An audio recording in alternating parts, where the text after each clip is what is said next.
आगमन झालेलं आहे. आपण सर्वांनी टाळ्यांच्या गजरात त्यांचं एकदा स्वागत करूया. आपल्या समोर उपस्थित असलेले मान्यवर, त्यांच्याबद्दल आपण मागे एक फ्लेक्स पाहतोय जे महत्त्वाचं आहे. पद्मश्री पुरस्कार प्राप्त आणि त्याच्याही पुढचं महत्त्वाचं, न्यू इंग्लिश स्कूल साताराचे माजी विद्यार्थी डॉक्टर रामचंद्र त्र्यंबक गोडबोले आणि त्यांच्या पत्नी सुनीता रामचंद्र गोडबोले या दोघांनाही एकाच वेळी पद्मश्री पुरस्कार प्राप्त झालेला आहे. आणि गमतीचा भाग असा आहे की आपली डेक्कन एज्युकेशन सोसायटी, त्याचे आपण छोटे छोटे घटक आहोत.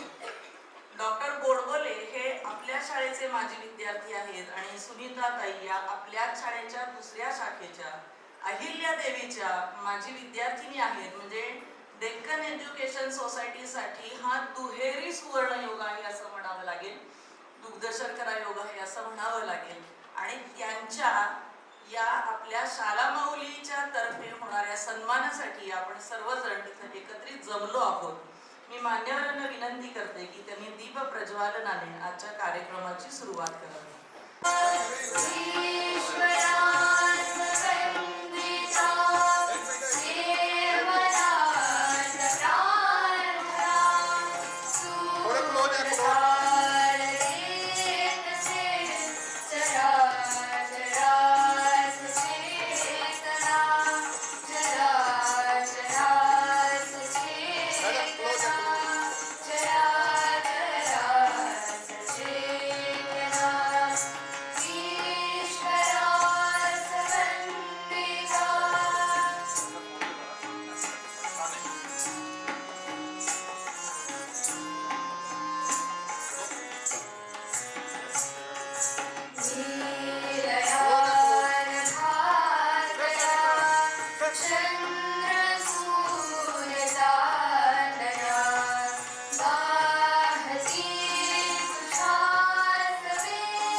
वाचनात आलं की तरीही सुगंध दूरवर गेला. त्यावरून मला एक संस्कृत श्लोक आठवला. यद्यपि खदिरारण्ये गुप्तो वसतेहि चंपको वृक्षः तदपि च परिमलमतुलं दिशि दिशि कथयेत समीरणस्तस्य. जरी एखाद्या खैर वृक्षाच्या जंगलामध्ये एखादं चाफ्याचं झाड चुकून उमललं मोठं झालं तरी ते त्याला सांगावं लागत नाही, अरे बाबांनो मला या खैराच्या वनामध्ये मी एकटा उमललोय, मला बघायला या. ते त्याला सांगावं लागत नाही. त्याचा अतुलनीय असा सुगंध जो आहे तो सर्वत्र पसरवण्याचं काम वारा करत असतो. म्हणजेच काय तर सज्जनांचे गुण जे असतात तेच त्यांच्या दूताचं काम करत असतात. आणि म्हणूनच सुनीताताई आणि डॉक्टर गोडबोले आपले माजी विद्यार्थी या दोघांच्याही वनवासी कल्याण आश्रमाच्या माध्यमातून चाललेल्या या अलौकिक कामाचं सगळ्यांपर्यंत देणं पोचलेलं आहे आणि भारत सरकारने देखील त्याची दखल घेतलेली आहे. आपल्याला त्याचा सारखा अभिमानच आहे. आणि या कार्यक्रमाचं सुयोग्य प्रास्ताविक आपले माननीय मुख्याध्यापक श्री कौस्तुभ वैद्य सर यांनी करावं असं मी त्यांना विनंती करते. आजच्या या कार्यक्रमाचे अध्यक्ष आणि डेक्कन रिव्हिजन सोसायटीचे विश्वस्त माननीय अनंतराव जोशी सर, आपल्या शालेय समितीचे अध्यक्ष अमित कुलकर्णी सर, ज्यांच्या गुणगौरवासाठी आपण जमलेलो आहोत ते आजचे प्रमुख पाहुणे आणि उत्सवमूर्ती डॉक्टर गोडबोले आणि सौ सुनीता गोडबोले, त्याचप्रमाणे इथं जमलेले सातारामधील प्रतिष्ठित नागरिक, शिक्षक बंधू वगैरे आणि विद्यार्थी मित्रांनो,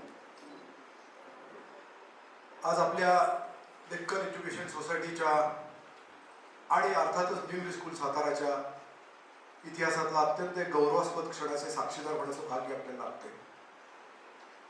आपल्या शाळेचे माजी विद्यार्थी असलेले डॉक्टर रामचंद्र त्र्यंबक गोडबोले यांना पद्मश्री पुरस्कार सरकारतर्फे मिळाला, भारत सरकारकडून मिळाला. त्याचबरोबर त्यांच्या पत्नी सौ सुनीताताई यांना सुद्धा हा पुरस्कार मिळाला. एकाच वेळेला दोन्ही पती पत्नींना हा पुरस्कार मिळतोय. आपल्या शाळेच्या इतिहासातली ही अभूतपूर्व आणि प्रथमच घडणारी घटना आहे. मी चुकत नसेल तर कदाचित सातारमध्ये सुद्धा पद्मश्री पहिल्यांदाच मिळाला आहे असं मला वाटतं. म्हणजे आश्चर्याची गोष्ट आहे. पण सातारा जिल्ह्यामध्ये पद्मश्री बरेच आहेत, पण सातारा शहरामधून पद्मश्री मिळालेले हे दोघेजण दाम्पत्य पहिल्यांदाच आपल्यासमोर आलेले आहेत आणि आज आपल्या शाळेमध्ये त्यांचा गौरव सोहळा आपण आयोजित केलेला आहे. ही खरोखर आपल्या दृष्टीने भाग्याची आणि आनंदाची क्षण आहे. मित्रांनो, आपल्याला कदाचित माहीत असेल की पद्मश्री म्हणजे काय असतं, पुरस्कार मिळतो म्हणजे काय होतं. एखाद्या क्षेत्रामध्ये अतुलनीय अशी कामगिरी ज्यावेळेला केली जाते, कुठल्याही मोबदल्याची अपेक्षा न ठेवता निस्पृहपणे, अविरतपणे, सातत्याने 25, 30, 40 वर्षे एखाद्या क्षेत्रामध्ये जेव्हा माणूस काम करत असतो आणि ते कार्य सर्वोच्च उत्कृष्टतेपर्यंत ज्यावेळेला नेतो त्यावेळेला भारत सरकार स्वतःहून त्याची दखल घेतं. आपल्या देशामध्ये भारतरत्न हा सर्वोच्च नागरी पुरस्कार आहे. त्याच्यानंतर पद्मविभूषण हा पुरस्कार येतो, त्याच्यानंतर पद्मभूषण हा पुरस्कार येतो आणि त्यानंतर पद्मश्री हा पुरस्कार येतो.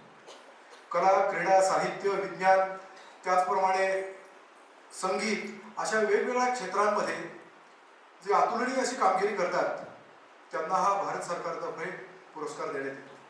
हा पुरस्कार मिळतो म्हणजे काय मिळतं, साधारण आपली कल्पना असते की एखादा पुरस्कार मिळतो म्हणजे 10,000ची रक्कम मिळाली, 1 लाख रुपयाची रक्कम मिळाली, एक बक्षीस सर्टिफिकेट मिळालं. तसं या पुरस्काराचं स्वरूप नाही. हा पुरस्काराची महतीच एवढी मोठी आहे की हा फक्त केवळ पुरस्कार मिळतो. भारत सरकारतर्फे एक पदक मिळतं आणि हा पुरस्कार दिला असं जाहीर केलं जातं. हा पुरस्कार मिळणं हीच मोठी सन्मानाची गोष्ट आहे.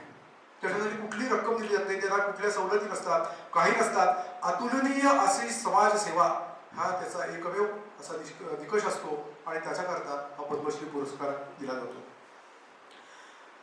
1983 साली वनवासी कल्याण आश्रमाच्या माध्यमातून समाजाची ओळख झाल्यानंतर त्याच वेळेला डॉक्टर अल्बर्ट श्वाइट्झर यांचे चरित्र डॉक्टरांच्या वाचनात आलं.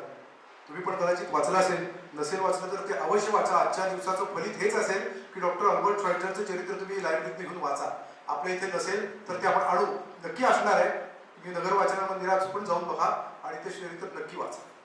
ह्या डॉक्टर श्वाइटझरने आफ्रिकेच्या जंगलामध्ये अत्यंत कठीण परिस्थितीमध्ये, प्रतिकूल परिस्थितीमध्ये, ज्या वेळेला विज्ञानाची एवढी प्रगती झालेली नव्हती, वैद्यकीय शास्त्राची प्रगती झालेली नव्हती, त्यावेळेला असामान्य असं सेवेचं कार्य केलेलं आहे. त्या तिथे असलेल्या आदिवासींच्या, जंगलामध्ये राहणाऱ्या लोकांच्या सेवेचं अखंड व्रत त्या श्वाइटझरने घेतलेलं होतं आणि तेच व्रत आपण अंगीकारावं असं डॉक्टरांनी ठरवलं. आणि साधारणपणे 1990च्या सुमाराला माननीय सौभाग्यवती सुनीताताई यांचा आणि त्यांचा परिचय झाला आणि त्यांचा विवाह झाला आणि दोघांनी पती पत्नी असा निश्चय केला की आपण सर्व आयुष्य आपलं समाजासाठी वाहून घ्यायचं. हे मी एका वाक्यात तुम्हाला सांगितलं, हे इतकं सोपं नव्हे बरं. त्वदीयाय कार्याय बद्धा कटीयम असं प्रार्थनेमध्ये म्हटलं जातं. म्हणजे काय, हे मातृभूमी मी तुझ्या कार्यासाठी कटिबद्ध आहे, म्हणजे मी कंबर कसून तुझ्या कार्यासाठी उभा राहिलेलो आहे असं म्हणणारे खूप आहेत, आपण पण म्हणतो. पण प्रत्यक्षामध्ये ते आचरण करणं हे फार कठीण गोष्ट असते आणि ते जीवनव्रत म्हणून पुढे चालवणं, अशी धाराव्रत, हे तर फार कठीण असतं. दंतेवाडा या जिल्ह्यामध्ये बारसूर नावाचं जे ठिकाण आहे, त्या ठिकाणी डॉक्टर आणि त्यांच्या पत्नी गेल्या आणि त्या ठिकाणी त्यांनी BMS या पदवीनंतर वैद्यकीय सेवा सुरू केली. नुसती वैद्यकीय सेवा सुरू केली नव्हे तर त्याच्याच बरोबर अनेक गोष्टींमध्ये त्या समाजाच्या रस घेत गेले आणि मुलींसाठी वसतिगृह चालू केले. त्यांच्या कुपोषणाची अडचण होती, त्यांच्याकडे भयंकर अंधश्रद्धा होत्या. कोणी आजारी पडला तर त्याला पहिल्यांदा जंगलातल्या मांत्रिकाकडे नेलं जात असं. या अंधश्रद्धांवर मात करणं ही सोपी गोष्ट नव्हती. त्यांच्या हृदयात शिरून हे काम करावं पाहिजे होतं आणि हे काम डॉक्टरांनी केलं, डॉक्टरांच्या पत्नीने पण केलं. सुनीताताईंनी त्या भागातल्या महिलांशी संपर्क साधून प्रत्यक्षामध्ये दोघांनी पण तिथल्या असणाऱ्या स्थानिक गोंडी आणि हलबी या भाषा आत्मसात केल्या आणि त्या लोकांची त्या भाषेत संवाद साधून त्यांच्या प्रगतीची वाटचाल सुकर केली. इतक्या त्यांच्याशी ते एकरूप झाले की ते डॉक्टर भैया आणि डॉक्टर भाभी या नावाने ते परिचित झाले आणि त्या लोकांना जणू काही हे आपले इथलेच आहे इतकं एकरसता, समरसता ज्याला आपण म्हणतो, ती त्यांनी साधली. खरं सांगू का मित्रांनो, तुमच्या समोर हा सत्कार करण्याचं आणि शाळेमध्ये सत्कार करण्याचं खरं कारण वेगळंच आहे. म्हणजे एका छोटेखानी सत्काराला सुद्धा डॉक्टर उपस्थित राहिलेले आहेत आणि आपण त्यांना बोलावलं याचं कारण वेगळंच आहे. एक दत्ता हलसगीकर नावाचे एक कवी होते, त्यांची अशी कविता आहे की ज्यांची बाग फुलून आली त्यांनी 2 फुलं द्यावीत, ज्यांचे सूर जुळून आले त्यांनी 2 गाडी द्यावीत, आभाळ एवढी ज्यांची उंची त्यांनी थोडंसं खाली यावं आणि मातीत ज्यांचे पंख मळले त्यांना उचलून वरती घ्यावं. मित्रांनो, तुम्हाला कविता समजणं सोपं नाहीये. ज्यांच्याकडे 2 फुलं असतात, 4 फुलं असतात, त्यातली 2 फुलं तरी समाजासाठी द्यावीत असं कवी म्हणतो. आमच्याकडे जर फार उत्तुंग कर्तृत्व असेल, आमच्याकडे खूप विद्या असेल, आमच्याकडे खूप पैसा असेल तर त्यातला काही भाग तरी आपण समाजासाठी द्यावा असं कवी म्हणतो. आणि आभाळ एवढी ज्यांची उंची त्यांनी थोडं खाली वाकावं. आपण जीवनामध्ये अनेक गोष्टी मोठ्या मोठ्या जमवतो, विद्या संपादन करतो, पुढे पैसे मिळवतो, मोठे होतो, भरपूर पैसा मिळवल्यानंतर आपण मोठे झालो अशी आपली एक समजूत असते. पण मोठं झाल्यानंतर जे समाज ऋण असतं ते फेडायचं आपण नक्कीच विसरून जातो. आपण त्या दशेतच पुढे पुढे जात राहतो. पण आभाळ एवढी ज्यांची उंची आहे तरी काय करावं कवी सांगतो, त्यांनी थोडंसं खाली यावं आणि मातीत ज्यांचे पंख मळले त्यांना उचलून वरती घ्यावं. आपल्या समाजामध्ये जे अभावाचं जीवन जगतायत, ज्यांच्याकडे कुठल्याही सोयी नाही, सुविधा नाही, ज्यांच्याकडे अनेक गोष्टींचा अभाव आहे, अशा लोकांना मदत करणं हे आपलं आद्य कर्तव्य असतं. आणि हे आद्य कर्तव्य आपण जर पार पाडलं तरच आपलं जीवन सार्थकी लागलं असं म्हणतात. मना चंदनाचे परित्वाजी जावे, परी अंतरी सज्जनानी व्हावे. म्हणजे काय, चंदन जसं उगाळल्यानंतर त्याचा श्वास सुटतो पण ते चंदन झिजत झिजत झिजत झिजत जातं. त्याचं जर तुम्हाला साक्षात उदाहरण पाहायचं असेल तर या दोघांच्याकडे पाहायचं आहे. आणि तुमच्या समोर ह्या लोकांना आणण्याचं कारण हे आहे की तुम्ही यातला काहीतरी अंश घेणं अत्यंत आवश्यक आहे. आपण सगळ्यांनीच तो अंश घेतला पाहिजे.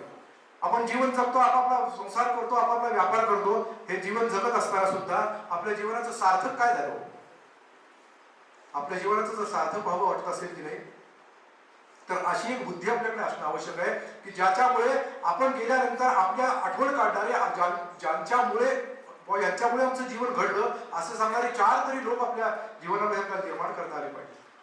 आणि हे जर आपण करू शकलो त्यालाच समाजाचं बांधणी असं म्हणतात. आणि हे कार्य तुम्हाला करायचं मित्रांनो, हे तुमच्यासमोर आदर्श असावा म्हणून सरांना आपण इथं बोलवलेलं आहे.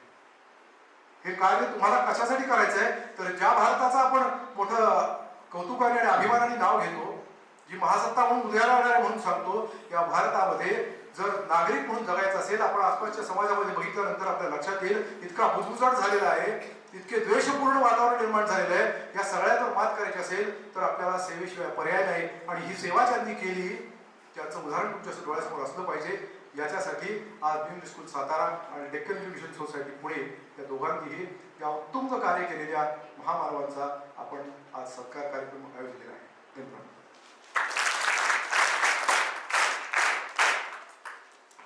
धन्यवाद वैद्य सर.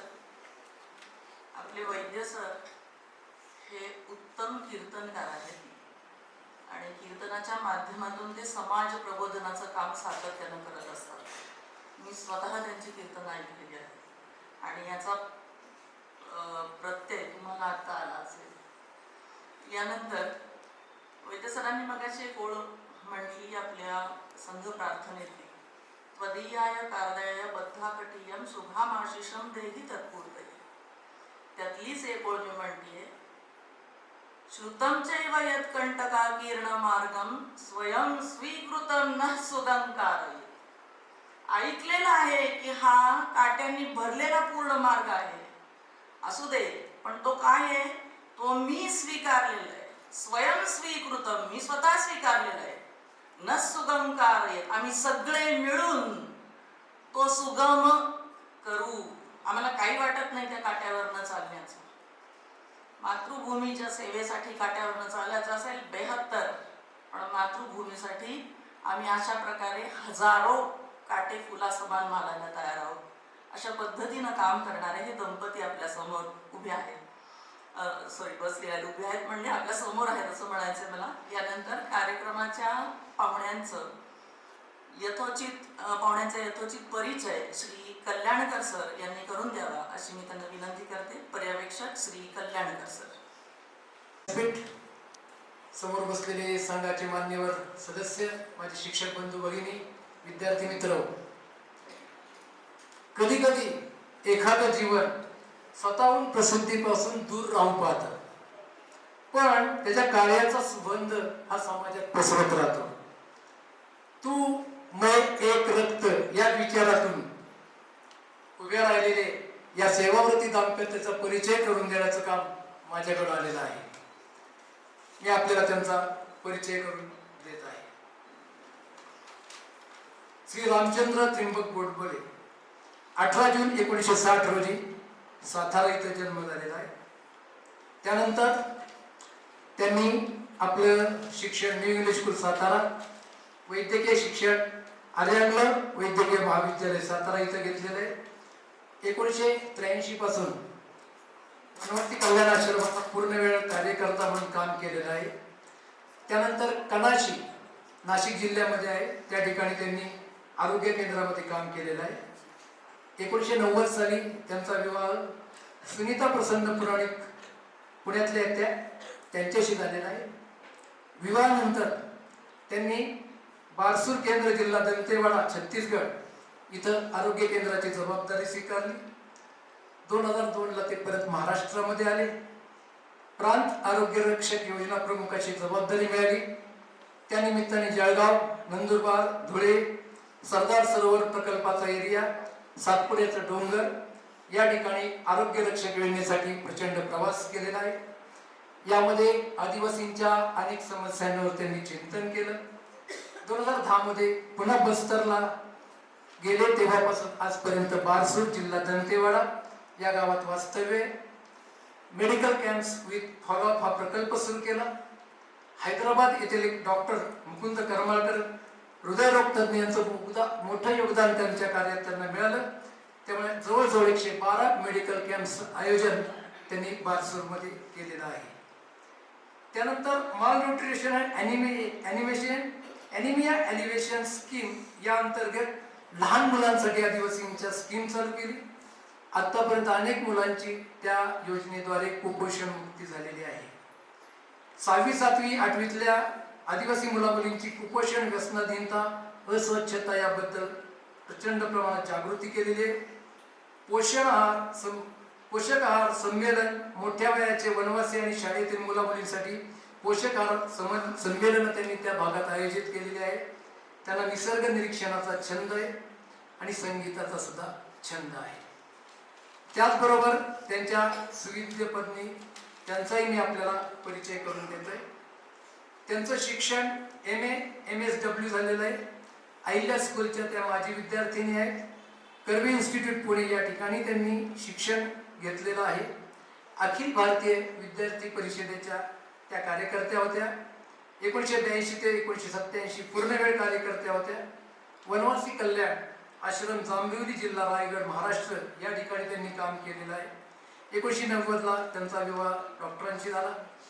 त्यानंतर पूर्णवेळ कल्याण वनवासी कल्याण आश्रम, बारसूर, जिल्हा दंतेवाडा, राज्य छत्तीसगड राज्य, बस्तर संभाग असा येतो. त्या ठिकाणी त्यांनी महिला संघटक म्हणून जबाबदारी सांभाळली. त्यानंतर त्यांनी अनेक जे पेशंट्स होते अत्यंत खडतर अवस्थेत जगलेले, त्यांच्यासाठी त्यांनी transfer of patient to higher centres चालवलं. 12 वर्ष चालवलं. त्यानंतर पुन्हा त्या जून 2002ला महाराष्ट्रामध्ये आल्या. प्रांत महिला संघटनेची जबाबदारी सांभाळलेली आहे. पुन्हा जून 2010ला बस्तरला प्रस्थान केलं. Medical camps with follow up 112 camps आणि जवळजवळ 9,000 रोग्यांवर त्यांनी उपचार केलेले आहेत. Transfer of patient to Jagdalpur and Raipur for investigations diagnosis अशी अंदाजे 500 रोग्यांवर त्यांनी उपचार केलेले आहेत. 3 ते 10 वयोगटातील मुलामुलींसाठी हिमोग्लोबिन 8 टक्क्याच्या खालील मुलांसाठी पोषक आहार योजना आणि कुपोषण मुक्ती कार्यक्रम त्यांनी राबवलेला आहे. आतापर्यंत जवळजवळ 400 लाभार्थी मुलं त्यांच्या योजनेमध्ये सहभागी झालेली होती. आता त्यांचं लक्ष आहे 200 मुलं, 2026चं लक्ष आहे 200 मुलांचं लक्ष ते पूर्ण करणार आहे. कुपोषण, व्यसनाधीनता, अस्वच्छता याविषयी जागृती आतापर्यंत 41 शाळांमधून त्या भागातल्या त्या फिरलेल्या आहेत. पोषक आहार संमेलन, वनवासी महिला पुरुष सरपंच वार्ड पालकांसाठी सुद्धा त्यांनी शिबिरं राबवली आहेत. त्यानंतर आदिम जनजाती आणि हलबा जनजाती मध्ये त्यांनी काम केलेलं आहे. गोंडी आणि हलबी भाषा त्या स्वतः शिकलेल्या आहेत. त्यांची आवड आहे भाषा शिकणे आणि पर्यावरण जागृती. या दाम्पत्याबद्दल मी एवढंच सांगेन की माणसानं सोन्यासारखं होण्यापेक्षा परिसासारखं व्हावं. जिथं जावं तिथं त्यांचं सोनं करून व्हावं. आणि आम्हाला अभिमान आहे की आमच्या शाळेचे ते माजी विद्यार्थी आहेत, आमच्या संस्थेचे दोघंही माजी विद्यार्थी आहेत. त्यामुळं त्यांचं मी या ठिकाणी स्वागत करतो आणि परिचयाचं काम संपवतो. धन्यवाद.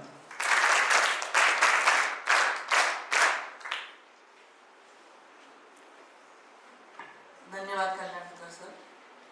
काय योगायोग आहे पहा.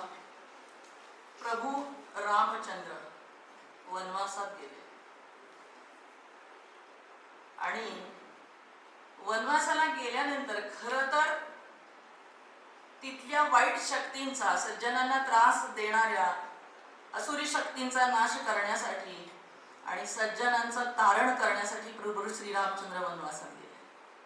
आणि आपल्या समोर उपस्थित असलेले रामचंद्र गोडबोले आणि त्यांच्या पत्नी हेही वनवासी कल्याण आश्रमातर्फे थोडंफार वेगळ्या प्रकारे आपल्याच बांधवांमध्ये अंधश्रद्धा, अनारोग्य रूपी राक्षसांचा वध करण्यासाठी आणि त्यांना योग्य प्रकारे मार्गदर्शन करण्यासाठी स्वतः वनवासी होऊन, म्हणजेच आदिवासी होऊन त्यांच्यासारखे बनून राहिले.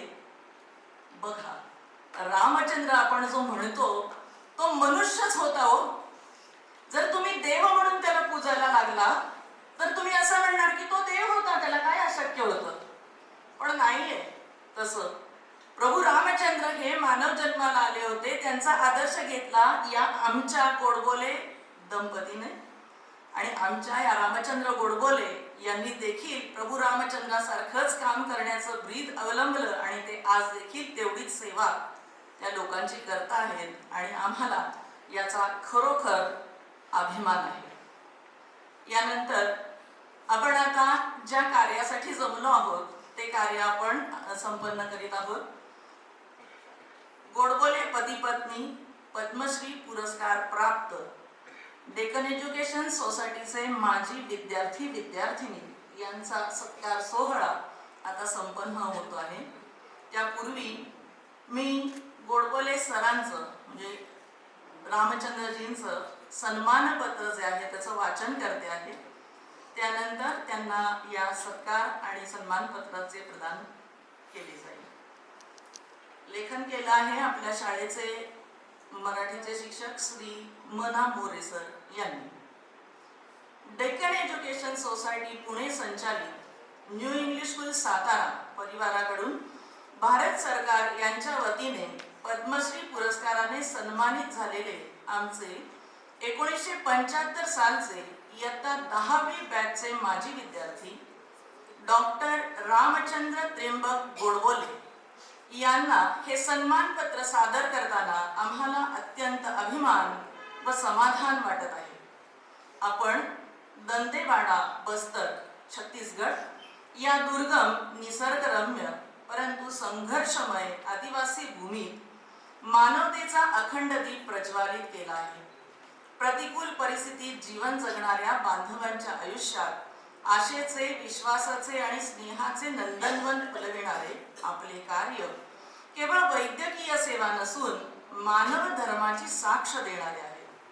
नोबेल पुरस्कार विजेते वैद्यक व मानवतावादी विचारवंत डॉक्टर अल्बर्ट श्वाइट्झर यांच्या चरित्राचा तरुण वयात आपल्यावर झालेला संस्कार आपल्या जीवनाला दिशा देणारा ठरला आणि त्या प्रेरणेने त्यांनी स्वतःला म्हणजेच आपण स्वतःला अखंड सेवा, त्याग आणि समर्पणाच्या व्रताला अर्पण केले आहे.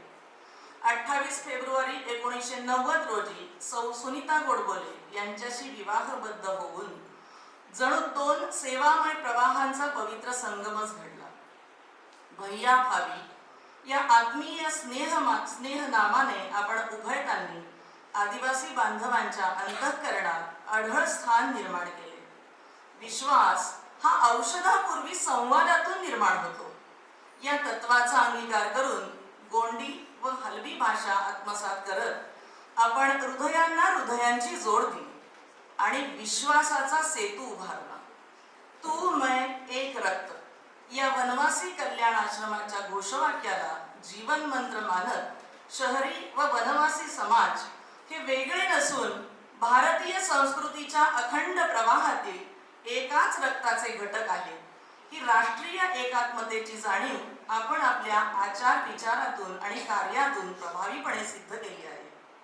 आपल्या या तेजस्वी, सेवामय आणि प्रेरणादायी कार्याचा शाला माऊलीस मनस्वी अभिमान असून आपल्या कार्यकर्तृत्वासमोर कृतज्ञता भावाने मस्तक नमवीत हे सन्मानपत्र आपण आज सादर करण्यात येत आहे. न्यू इंग्लिश स्कूल सातारा परिवार आपल्या या समाजोपयोगी कार्यास विनम्र अभिवादन करीत आहे. आपण आज उत्तम आरोग्य, दीर्घायुष्य व अखंड सेवाशक्ती लाभो हीच मनःपूर्वक शुभेच्छा. शाला समितीचे अध्यक्ष माननीय अमितजी कुलकर्णी यांना मी विनंती करते की त्यांनी डॉक्टर रामचंद्र त्र्यंबक गोडबोले यांचा सत्कार करावा. सत्काराचं स्वरूप आहे मायेची शाल, सातारचे वैशिष्ट्य असलेले पेढे, पुस्तक आणि सन्मानपत्र.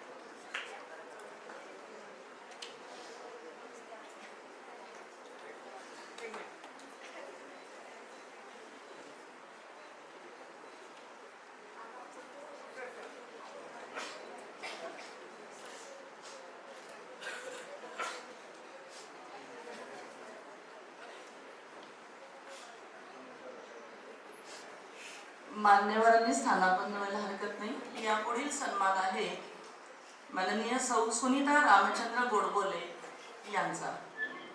सन्मान पत्राचं वाचन करीत आहे. लेखन आहे शाळेचे मराठी शिक्षक श्री म ना मोरे. सोसायटी पुणे संचालित न्यू इंग्लिश स्कूल सातारा परिवाराच्या वतीने भारत सरकार यांच्या वतीने पद्मश्री पुरस्काराने सन्मानित झालेल्या आमच्या संस्थेच्या माननीय माजी विद्यार्थिनी सौ सुनीता रामचंद्र गोडबोले यांना हे सन्मानपत्र सादर करताना आम्हाला अत्यंत अभिमान व समाधान वाटत आहे.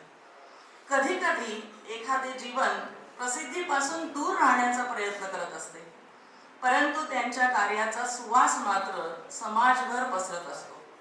तू मी एक रक्त या मानवतेच्या उदात्त विचारातून झारखंडमधील दुर्गम वनरम्य परिसरात सेवा कार्याची अखंड ज्योत प्रज्वालित केली.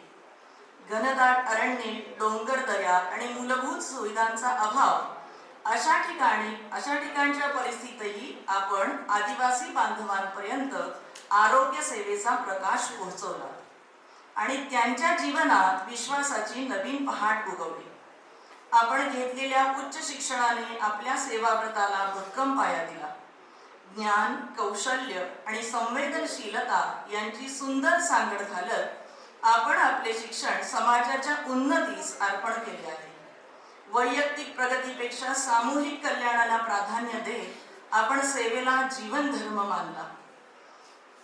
आरोग्य सेवेबरोबरच मुलींच्या शिक्षणाचा प्रसार, कुपोषणाविरुद्ध जनजागृती, व्यसनमुक्ती अभियान आणि महिलांचे स्वयंसेवी गट उभारणी या माध्यमातून आपण समाज परिवर्तनाचा व्यापक ध्यास घेतला. आपल्या अथक प्रयत्नांमुळे आदिवासी समाजात आरोग्याविषयी जागरूकता वाढली, महिलांमध्ये आत्मविश्वास फुलला आणि शिक्षणाचा नवा मार्ग खुला झाला. आपल्या सेवा कार्याचा गंध माणुसकीच्या विश्वासातून आणि आपलेपणाच्या उबदार स्पर्शातून रानावनात दरवळत राहिला. प्रसिद्धीपासून दूर राहूनही आपल्या कार्याची दखल राष्ट्राने घेतली आणि पद्मश्री पुरस्काराने आपल्याला सन्मानित केले. हा सन्मान केवळ आपला नसून मानवतेच्या कार्याचा गौरव आहे असे आम्ही मानतो. आपले जीवन हे त्याग, समर्पण आणि निस्वार्थ सेवाभावाचे तेजस्वी प्रतीक आहे. आपण उभारलेला आदर्श येणाऱ्या पिढ्यांसाठी प्रेरणेचा दीपस्तंभ ठरेल यात कोणतीच शंका नाही. न्यू इंग्लिश स्कूल सातारा परिवार आपल्या या समाजोपयोगी कार्यास विनम्र अभिवादन करीत असून आपणास उत्तम आरोग्य, दीर्घायुष्य आणि अखंड सेवाशक्ती लाभो ही मनःपूर्वक शुभेच्छा व्यक्त करीत आहे. धन्यवाद. यानंतर शाळा समिती सदस्य आणि आपल्या कार्यक्रमाचे अध्यक्ष श्री अनंतराव जोशी यांना मी विनंती करते की त्यांनी सुनीताताईंचा यथोचित सन्मान करावा आणि त्यांना सन्मानपत्राचे प्रदान करावे.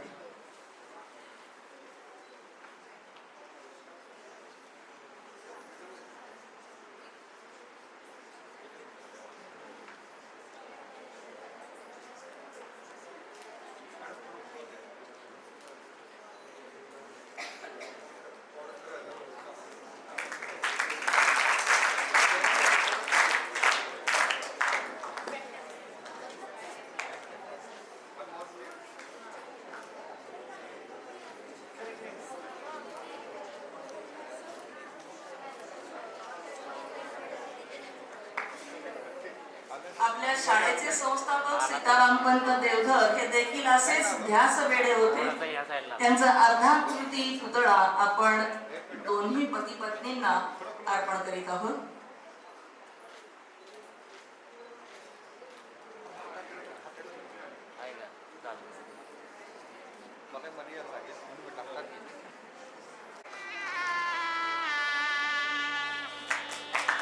परंपरेप्रमाणे आपल्या शाळेचे विद्यार्थी अभिषेक पवार आणि सस्मित गुटकर यांनी गोडबोले पती पत्नींचं अतिशय सुंदर चित्र रेखाटलं आहे. मी दोघांनाही स्टेजवर आमंत्रित करते.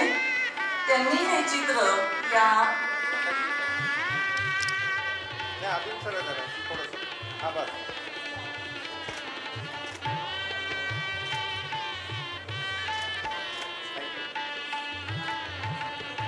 खूप अप्रतिम.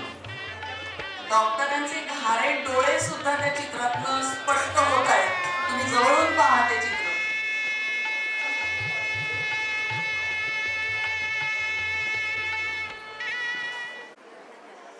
गोडबोले पती पत्नी मनापासून जे वनवासी कल्याण आश्रमातर्फे काम करत आहेत, तेव्हा मला 2 व्यक्तींची नावं घेतल्याशिवाय पुढे जाता येत नाही. एक म्हणजे श्री मधुकर आचार्य, जे बुही कणाशी, तलासरी एक आदिवासी तालुका, नाशिक इथं कार्यरत होते. अजूनही ते काम करतायत. आणि दुसरे डॉक्टर सुरेश काजरेकर, जे श्री गोडबोलेंचे गुरु आहेत. आर्यांग विद्यालयामध्ये डॉक्टर सुरेश काजरेकर हे डॉक्टरांना शिकवायला होते. मला वाटतं पद्मश्री मिळाल्यानंतर आपण त्यांना लगेच फोन केला होता पद्मश्री मिळाल्याबद्दल. आपले असे अनेक स्वयंसेवक आहेत की जे अतिशय दुर्गम अशा भागामध्ये जाऊन स्वतःच्या जीवाची पर्वा न करता काम करत असतात. त्याच्यानंतर स्वतः राहिले होते आणि केवळ भात खायला लागायचं. नंतर ते एकदा घरी आले होते. मी म्हणलं, काय हो कंगले, भात खाऊन तुम्ही किती खंगले? अशी खरोखर अवस्था त्यांची झाली होती, प्रसादजी कंगलेंची. आणि नंतर पुन्हा मोहनजी भागवत यांचे स्वीय सहाय्यक म्हणून पुन्हा पूर्वांचलमध्ये प्रसादजी कंगले जाऊन आपलं अर्ध राहिलेलं कार्य त्यांनी तिथं पूर्ण करण्याचं काम केलेलं होतं. असे अनेक समाजसेवक आणि आपल्या राष्ट्रीय स्वयंसेवक संघाचे स्वयंसेवक आहेत की जे काही तोंडाने न बोलता फक्त कृतीला मान देतात. त्यांच्यासाठी आणि डॉक्टरांच्यासाठी मला एक ओळ सुचली, ती मी लिहून ठेवली. दिव्य ध्येय की ओर तपस्वी, जीवनभर अविचल चलता आहे. जीवनभर अविचल चलता आहे. सज धज कर आये आकर्षण. आकर्षण कोणाच्या जीवनात येत नाही, सगळ्यांच्याच जीवनात येत. सज धज कर आये आकर्षण, पग पग पर झूमते प्रलोभन. होकर सबसे विमुख बटोही, पथ पर संभल संभल पड़ता है. जीवन भर अविचल चलता है.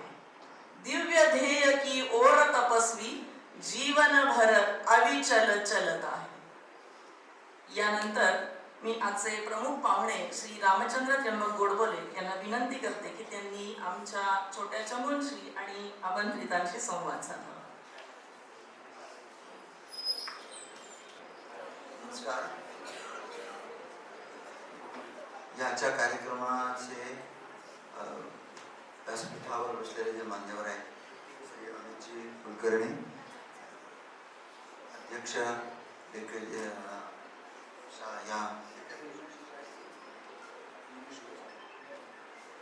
अनंतराव जोशी, डेक्कन एज्युकेशन सोसायटीचे सदस्य, कौस्तुभ वैद्यजी मुख्याध्यापक आणि बाकी जे मान्यवर आहेत, शाळेचे छात्र आणि बाकी शिक्षक आहेत, सगळेजण, एक छोटे विद्यार्थी समोर बसले.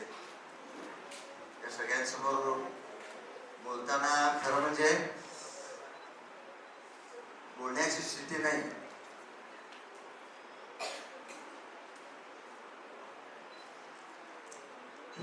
आपण शाळा माऊली म्हणतो. ह्या शाळेमध्ये लहानपणी विद्यार्थी म्हणून मी काही दिवस इथं होतो. 7-8 वर्ष या शाळेमध्ये राहिलो आणि या शाळेच्या अनेक आठवणी आजच नाही, कित्येक वर्षांपासून या आठवणी जागृत आहेत. त्यामुळे मला थोडंसं भरून यायला लागलं, आपण बोलू शकू की नाही असं वाटायला लागलं. पण शेवटी विचार असा आला की शाळा माऊली आहे. आईपाशी जाताना मुलांनी अशी कुठली भावना कशाला घ्यावी? आपल्या आईपाशी आपण चाललोय, जे आपल्यातनं काही चुका होतील, काय होतील, आपली आई पोटात घालेल, ह्या भावनेनं मी आज इथं आलो आणि मला या सर्वांनी इथं बोलवलं.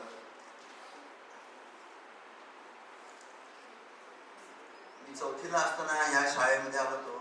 माझा चुलत भाऊ सतीश गोडबोले तो मला या शाळेत घेऊन आला. आम्ही त्यावेळेला या साऊकला मंदिराच्या एका प्राथमिक शाळेमध्ये होतो मी. आणि 4थीचा असताना, तिसरीत असताना तो भाऊ मला घेऊन आला आणि त्यानं मला एक शाळा दाखवली.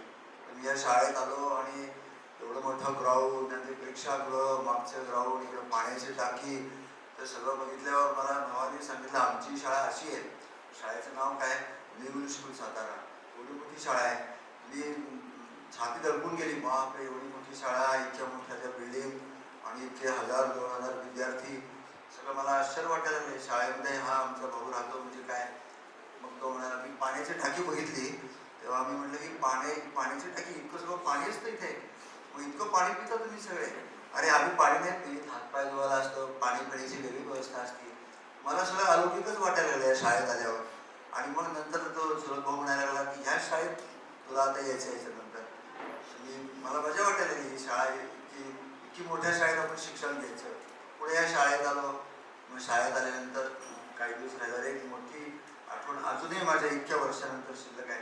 ह्याच चौकामध्ये आम्ही या मजकुरात चालत होतो. छोटा असताना 5वी-6वीत असताना, आणि एक जण कागदाचे हे पडलेले होते, आपण त्याला काय म्हणतो, ते उचलत होते. मी म्हणलं हे कोण उचलतात? हे आपल्या शाळेचे प्राचार्य आहेत, दासी देसाई म्हणतात त्याला, आणि ते कागद पडलेले उचलत आहेत. मी बघतच राहिलो, आमचे प्राचार्य आहेत आणि हे कागदाचे गप्पे पडलेले उचलतात. मग तो बरोबरचा मुलगा म्हणला, बघ आपले प्राचार्य सुद्धा असं काम करतात, तर आपण असे गप्पे इथे पडलेले चालत नाही आपल्या शाळेला. मला खूप मजा वाटली आणि तेव्हापासून ती माझ्या डोक्यात आहे. मी ठाणे जिल्ह्यामध्ये शाळेमध्ये गेलो, तिथल्या अरविंद पेडसे स्कूलची शाळा आहे, त्या आश्रमशाळा आहेत, इतक्या सुंदर आणि इतक्या व्यवस्थित आश्रमशाळा आहेत त्या ठाणे जिल्हा आणि रायगड जिल्ह्यामध्ये. तर तिथं गेल्यावरही मला त्याचीच आठवण झाली की आमच्या शाळेमध्ये आम्हाला असं शिकवलं होतं. त्या शाळेच्या खूप आठवणी आहेत. शाळेत रोज यायचं, परत जायचं. 9वी, 10वी, 11वी झाल्यावर आम्ही या शाळेतून निघून सायन्स कॉलेजला गेलो.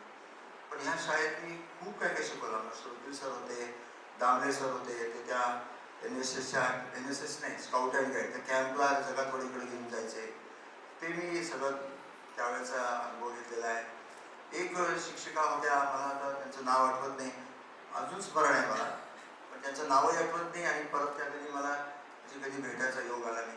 त्या ऑफ पिरियडला यायच्या त्या, आणि ऑफ पिरियडला येऊन त्या आम्हाला एका प्रसिद्ध नाटकाची कहाणी सगळ्या सांगायच्या. म्हणजे उदाहरणार्थ कुमार संभव असेल, मेघदूत असेल, अशा एखाद्या मोठ्या ग्रंथ आहे किंवा नाट्य आहे, त्याच्या कहाणी त्या ऑफ पिरियडला सांगून जायच्या.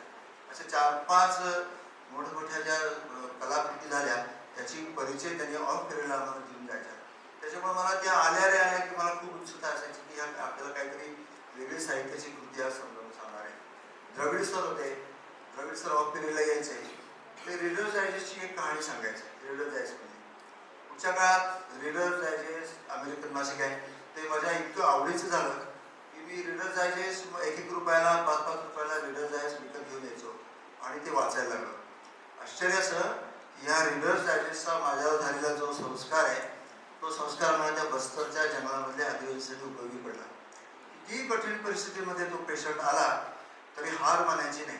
हमारे पास पैसा नहीं है, हम कहाँ जाएंगे, रायपुर हमने कभी देखा नहीं है, कैसे करेंगे, मैं अकेला हूँ, ये बच्चे को लेके इतना दूर कैसे जाऊँगा. अरे निकलो निकलो, तुमको मिलेगा, रास्ता मिलेगा, चिंता मत करो, निकलो तुम.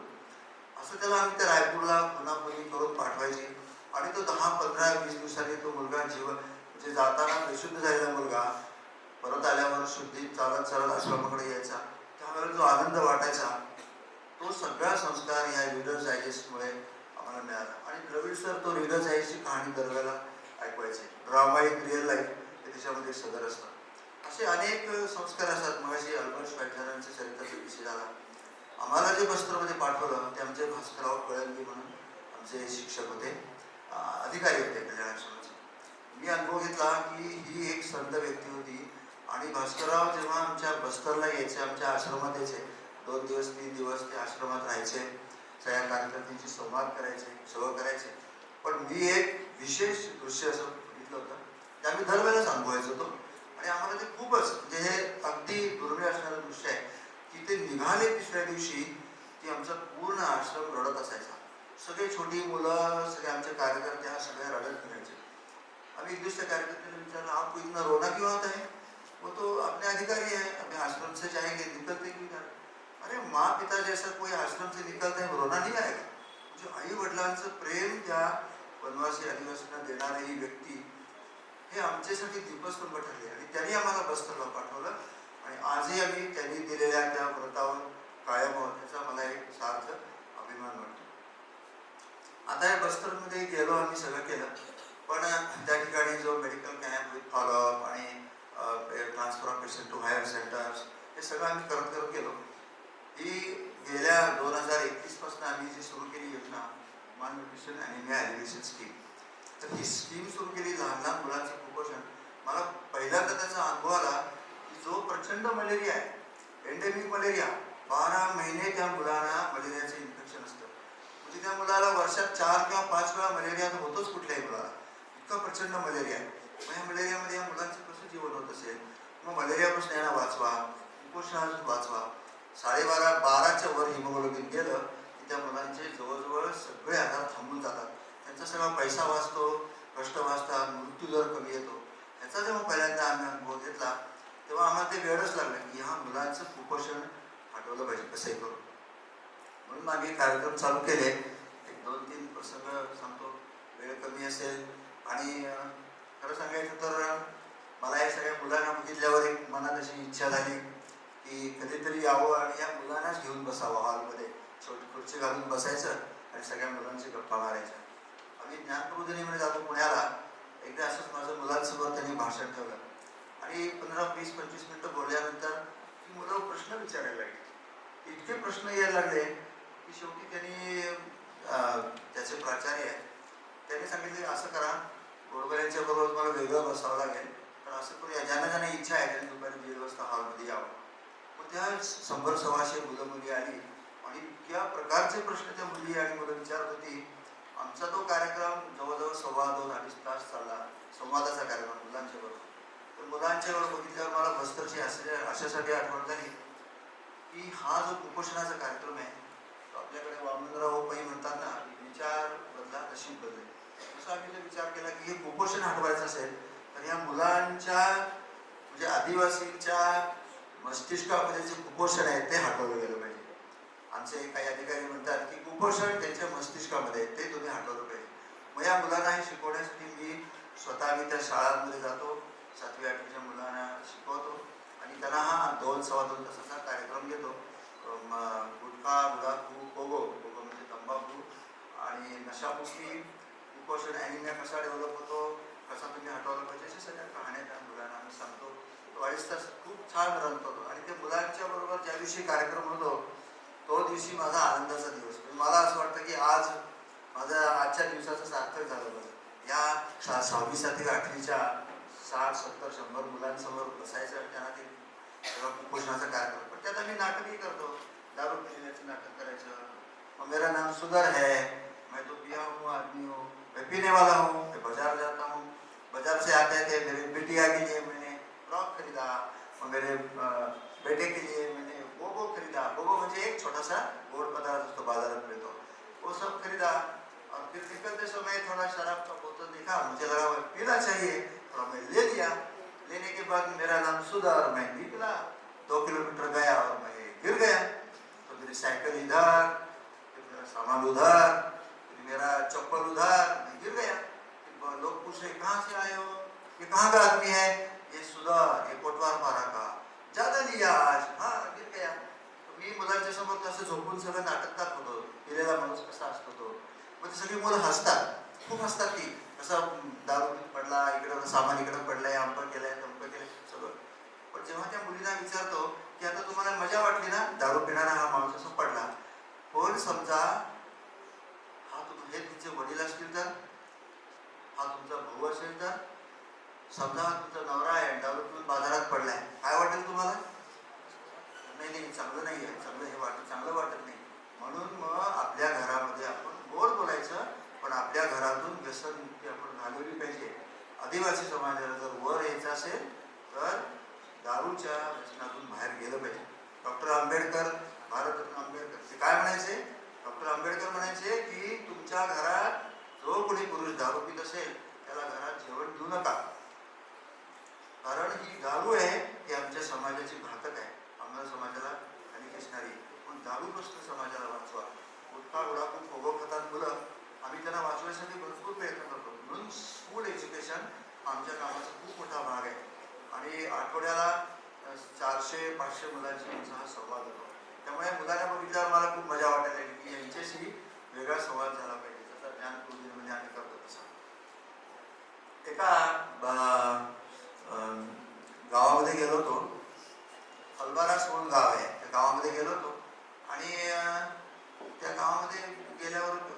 शेजारी आपले तुम्ही ऐकलेले नाव प्रकाश आमटे, डॉक्टर प्रकाश आमटे नाव ऐकलंय ना? ऐकलंय की नाही ऐकलंय? मग त्यांचा आश्रम आहे हेमल कसा गडचिरोली जिल्ह्यात. तिथं मी गेलो होतो तर त्यांनी अशा बॉक्समध्ये सगळ्या गुटख्याची पाकिटं अशी लावून ठेवलेली आहे सगळीकडे. आणि मग ते सांगतात की हा राक्षस आहे, त्यापासून दूर राहिलं पाहिजे. तर मी ती आमच्या शेजारी मुरगा बाजार असतो, म्हणजे कोंबड्याचे झुंजे लावतात. तो आश्रमाच्या शेजारी मुरगा बाजार होता, तिथं गेलो आणि ते सगळ्या पाकिटं गोळा केली. राजेश्वरी गुटखा, आमका गुटखा, तमका गुटखा. एक छोटीशी मुलगी आली समोरून, 6-7 वर्षाची असेल. त्या मुलीने मला विचारलं, सर आप क्या कर रहे हो? मैं बोले गुटखा का पाकिट इकट्ठा कर रहा हूँ. अच्छा, इसको क्या करोगे?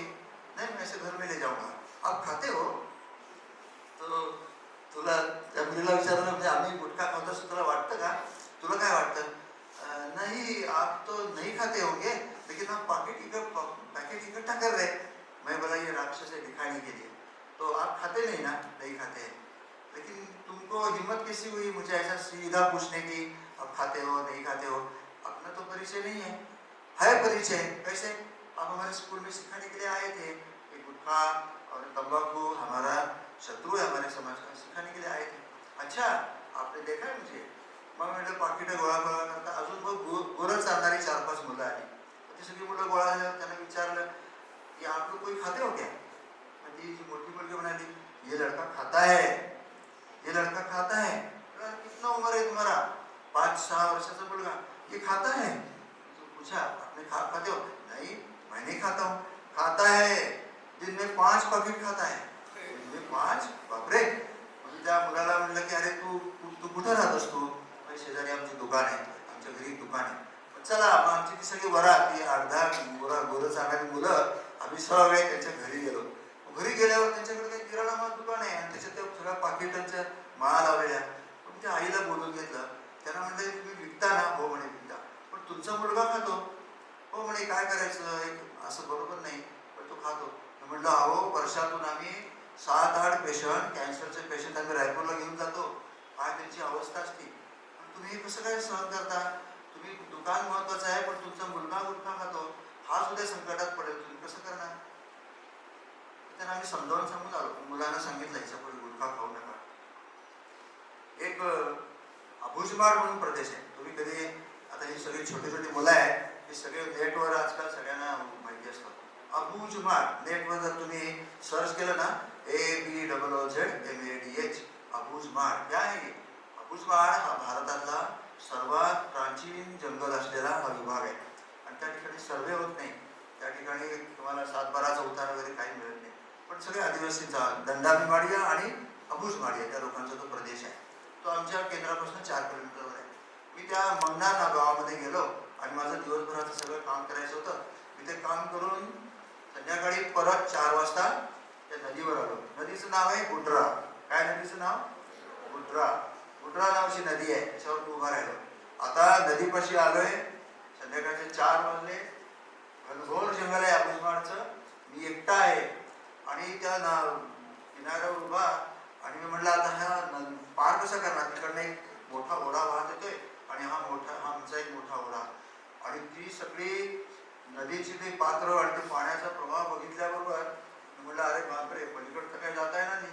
येताना एका नावाडीने मला आणून सोडलं होतं सकाळी.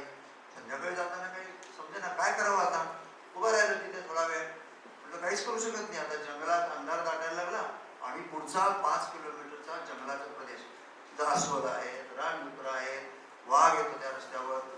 मी म्हटलं माझी छाती दडपून झालेली, आता हे कसं होणार, आपण पार कसं करणार? इथून आता 5 किलोमीटर सायकलने त्या इंद्रावतीच्या पुलावर जाऊन पोहोचणार. इथून पुढे जंगल आहेच, पण हे जंगल तर भयानक जंगल अबुजमाडचं. काय करावं कळे ना. ते 10-15 मिनिटं थांबलो आणि एक छोटासा मुलगा आला, 7-8 वर्षाचा मुलगा आला. माझ्या शेजारी आला. मैं बोला अरे उस पार कैसे जाएंगे? मैं आपको ले जाऊंगा. तुम ले जाओगे? इतना छोटा बच्चा, तुम कैसे ले जाओगे? मैं ले जाता हूँ, कुछ नहीं होता है. पण नाव होती पलीकडे आणि आम्ही इकडे. आता ती नाव आणणार कोण? इतकासा छोटा मुलगा. तर लगेच काही नाही, बनियन काढून घेतला टाकलं, पोहायला सुरुवात केली आणि पोहत मधला जो प्रवाह असतो, प्रवाह इतका जोरदार होता. त्या मधल्या प्रवाह गेल्यावर त्या मुलाने आपलं अंग झोपून दिलं, काहीच केलं नाही आणि आणि असा दूर तो मुलगा वाहत वाहत वाहत गेला आणि एका प्रवाहात पार झाल्याबरोबर पुन्हा पोहत पोहत पलीकडच्या किनाऱ्याला गेला. तिकडे गेला, ती नाव घेतली, पुन्हा ती नाव वळवत वळवत वळवत वळवत आणली, पुन्हा त्या वरच्या बाजूला जायचं. आणि मग तो पाण्याच्या प्रवाहाने ती नाव अशी वाहत वाहत वाहत वाहत वाहत खाली आली. पुन्हा तो नाव भरत माझ्या शिवून उभा राहिला. आपको चल आपको ले जाता हूँ. कौतुक वाटलं, अरे बापरे, तुला इतका छोटा मुलगा 6-7 वर्षाचा, तुलाही नाव कशी काय चालवतं तेवढ्या पावसातून. आम्ही लहानपणापासून नाव चालवतो. मग मला त्यानं घातलं आणि पुन्हा त्या नावेत नाही. अहो ते उभं राहिलं की हाताला ते पाणी लागतं नदीचं आणि ते नाव अशी डोलत डोलत डोलत डोलत मी आपलं श्रीराम राम राम राम राम राम राम म्हणत त्या नावेत बसायचं. केव्हा काय होईल सांगता येत नाही. आणि मग तो पलीकडे त्यांनी मला 15 मिनिटांनी सर्व पार करून पलीकडच्या किनाऱ्यावर गेलो. गेल्यावर त्याला कौतुक वाटलं, अरे हा वनपुत्र जंगलातला छोटासा मुलगा त्याने आपल्याला पार करून दिला. वेळ नव्हता, जंगल पार करायचं होतं. त्याला म्हटलं, अरे आपको कितना देना है? 10 देना है, 20 रुपये. मुझे कुछ नहीं चाहिए. आपको कुछ नहीं चाहिए? नहीं मुझे कुछ नहीं चाहिए. पैसे चाहिए, मैं आपके लिए आया था. बापरे, तो प्रसंग माझ्या डोळ्यात एवढा डोक्यात इतका राहिला की हे छोटी छोटी मुलं आहेत, त्यांना पैशाचा संस्कार नाही आहे, त्यांना मदत करण्याचा संस्कार आहे. आणि त्याने माझ्याकडनं पुढच्या वेळेला भेटला तेव्हा त्यांना पैसे घेतले नाही. ही छोट्या छोट्या मुलांच्या ज्या इथल्या ज्या त्यांचं शिक्षण आणि त्यांचे सगळं बघताना खूप आश्चर्य वाटतं. एक बेलापारा म्हणून गाव आहे, तिथला एक मुलगा होता, त्याच्याकडे मुक्कामाला जायला सांगितलं होतं. हा 10वी झालेला मुलगा, 11वी झालेला मुलगा, त्याच्या घरी मुक्कामाला जायचं. मला आमच्या वन विभागाच्या कर्मचाऱ्यांनी सांगितलं, आप मुक्काम केले मत जाईये. गेलो त्याच्याकडे मुक्कामाला. संध्याकाळी त्यांनी पलीकडच्या गावातून ते डाळ तांदूळ सगळं ते घेऊन आला आणि माझ्यासाठी स्वयंपाक बनवला. आम्ही रात्रभर थंडीतच रात्रभर तिथं काढली. सकाळी उठून तिच्या गावातून परत आलो. हा मुलगा दरभा म्हणून गाव आहे, 11 किलोमीटर चालत जातो, 11 किलोमीटर चालत येतो. शाळेसाठी 22 किलोमीटर चालणारा तो मुलगा. मला इतकं आश्चर्य वाटायला, अरे तू कसा काय 12वी पर्यंत गेलास?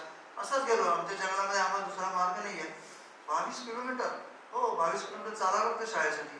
पण तू रोज कसं करणार तू? नाही, मला नंतर शिक्षकांनी थोडीशी सवलत दिया, बोले आप सप्ताह में 3 बार आने से भी चलेगा. तो कभी कभी त्या शाळेमध्ये मुक्काम करायला त्याला परवानगी दिली. शाळेत मुक्काम करत जा, 2 दिवसांनी शाळेत काम करून परत जायचं. अशी जंगलातली छोट्या छोट्या मुलांच्या जेव्हा आपण चरित्र त्यांचं ते जीवन बघतो ना, तेव्हा असं वाटायला लागतं की त्यांना काय म्हणायचं त्या मुलांना. ते तिथं जन्माला आली की आमच्याकडे जन्माला आले तर आज कॉम्प्युटर इंजिनिअरिंगची काय काय झाली असती, पण आज त्यांच्या दिशेमध्ये ते नाही.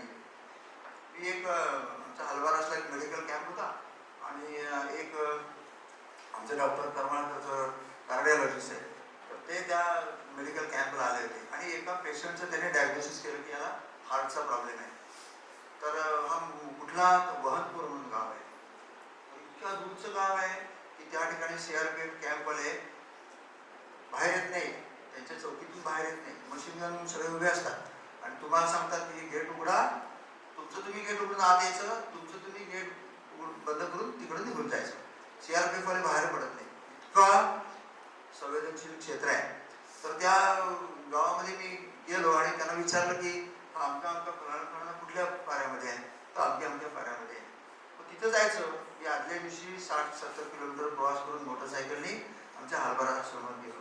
सकाळी उठलो आणि पुन्हा आम्ही 40 किलोमीटरचा प्रवास करून त्या गावामध्ये गेलो. सकाळी 6:45ला आम्ही त्या गावामध्ये पोहोचलो. नक्षलवादी भागामध्ये इतक्या लवकर जाणं ही तशी कठीण गोष्ट असते, पण आम्ही गेलो त्या पेशंटसाठी.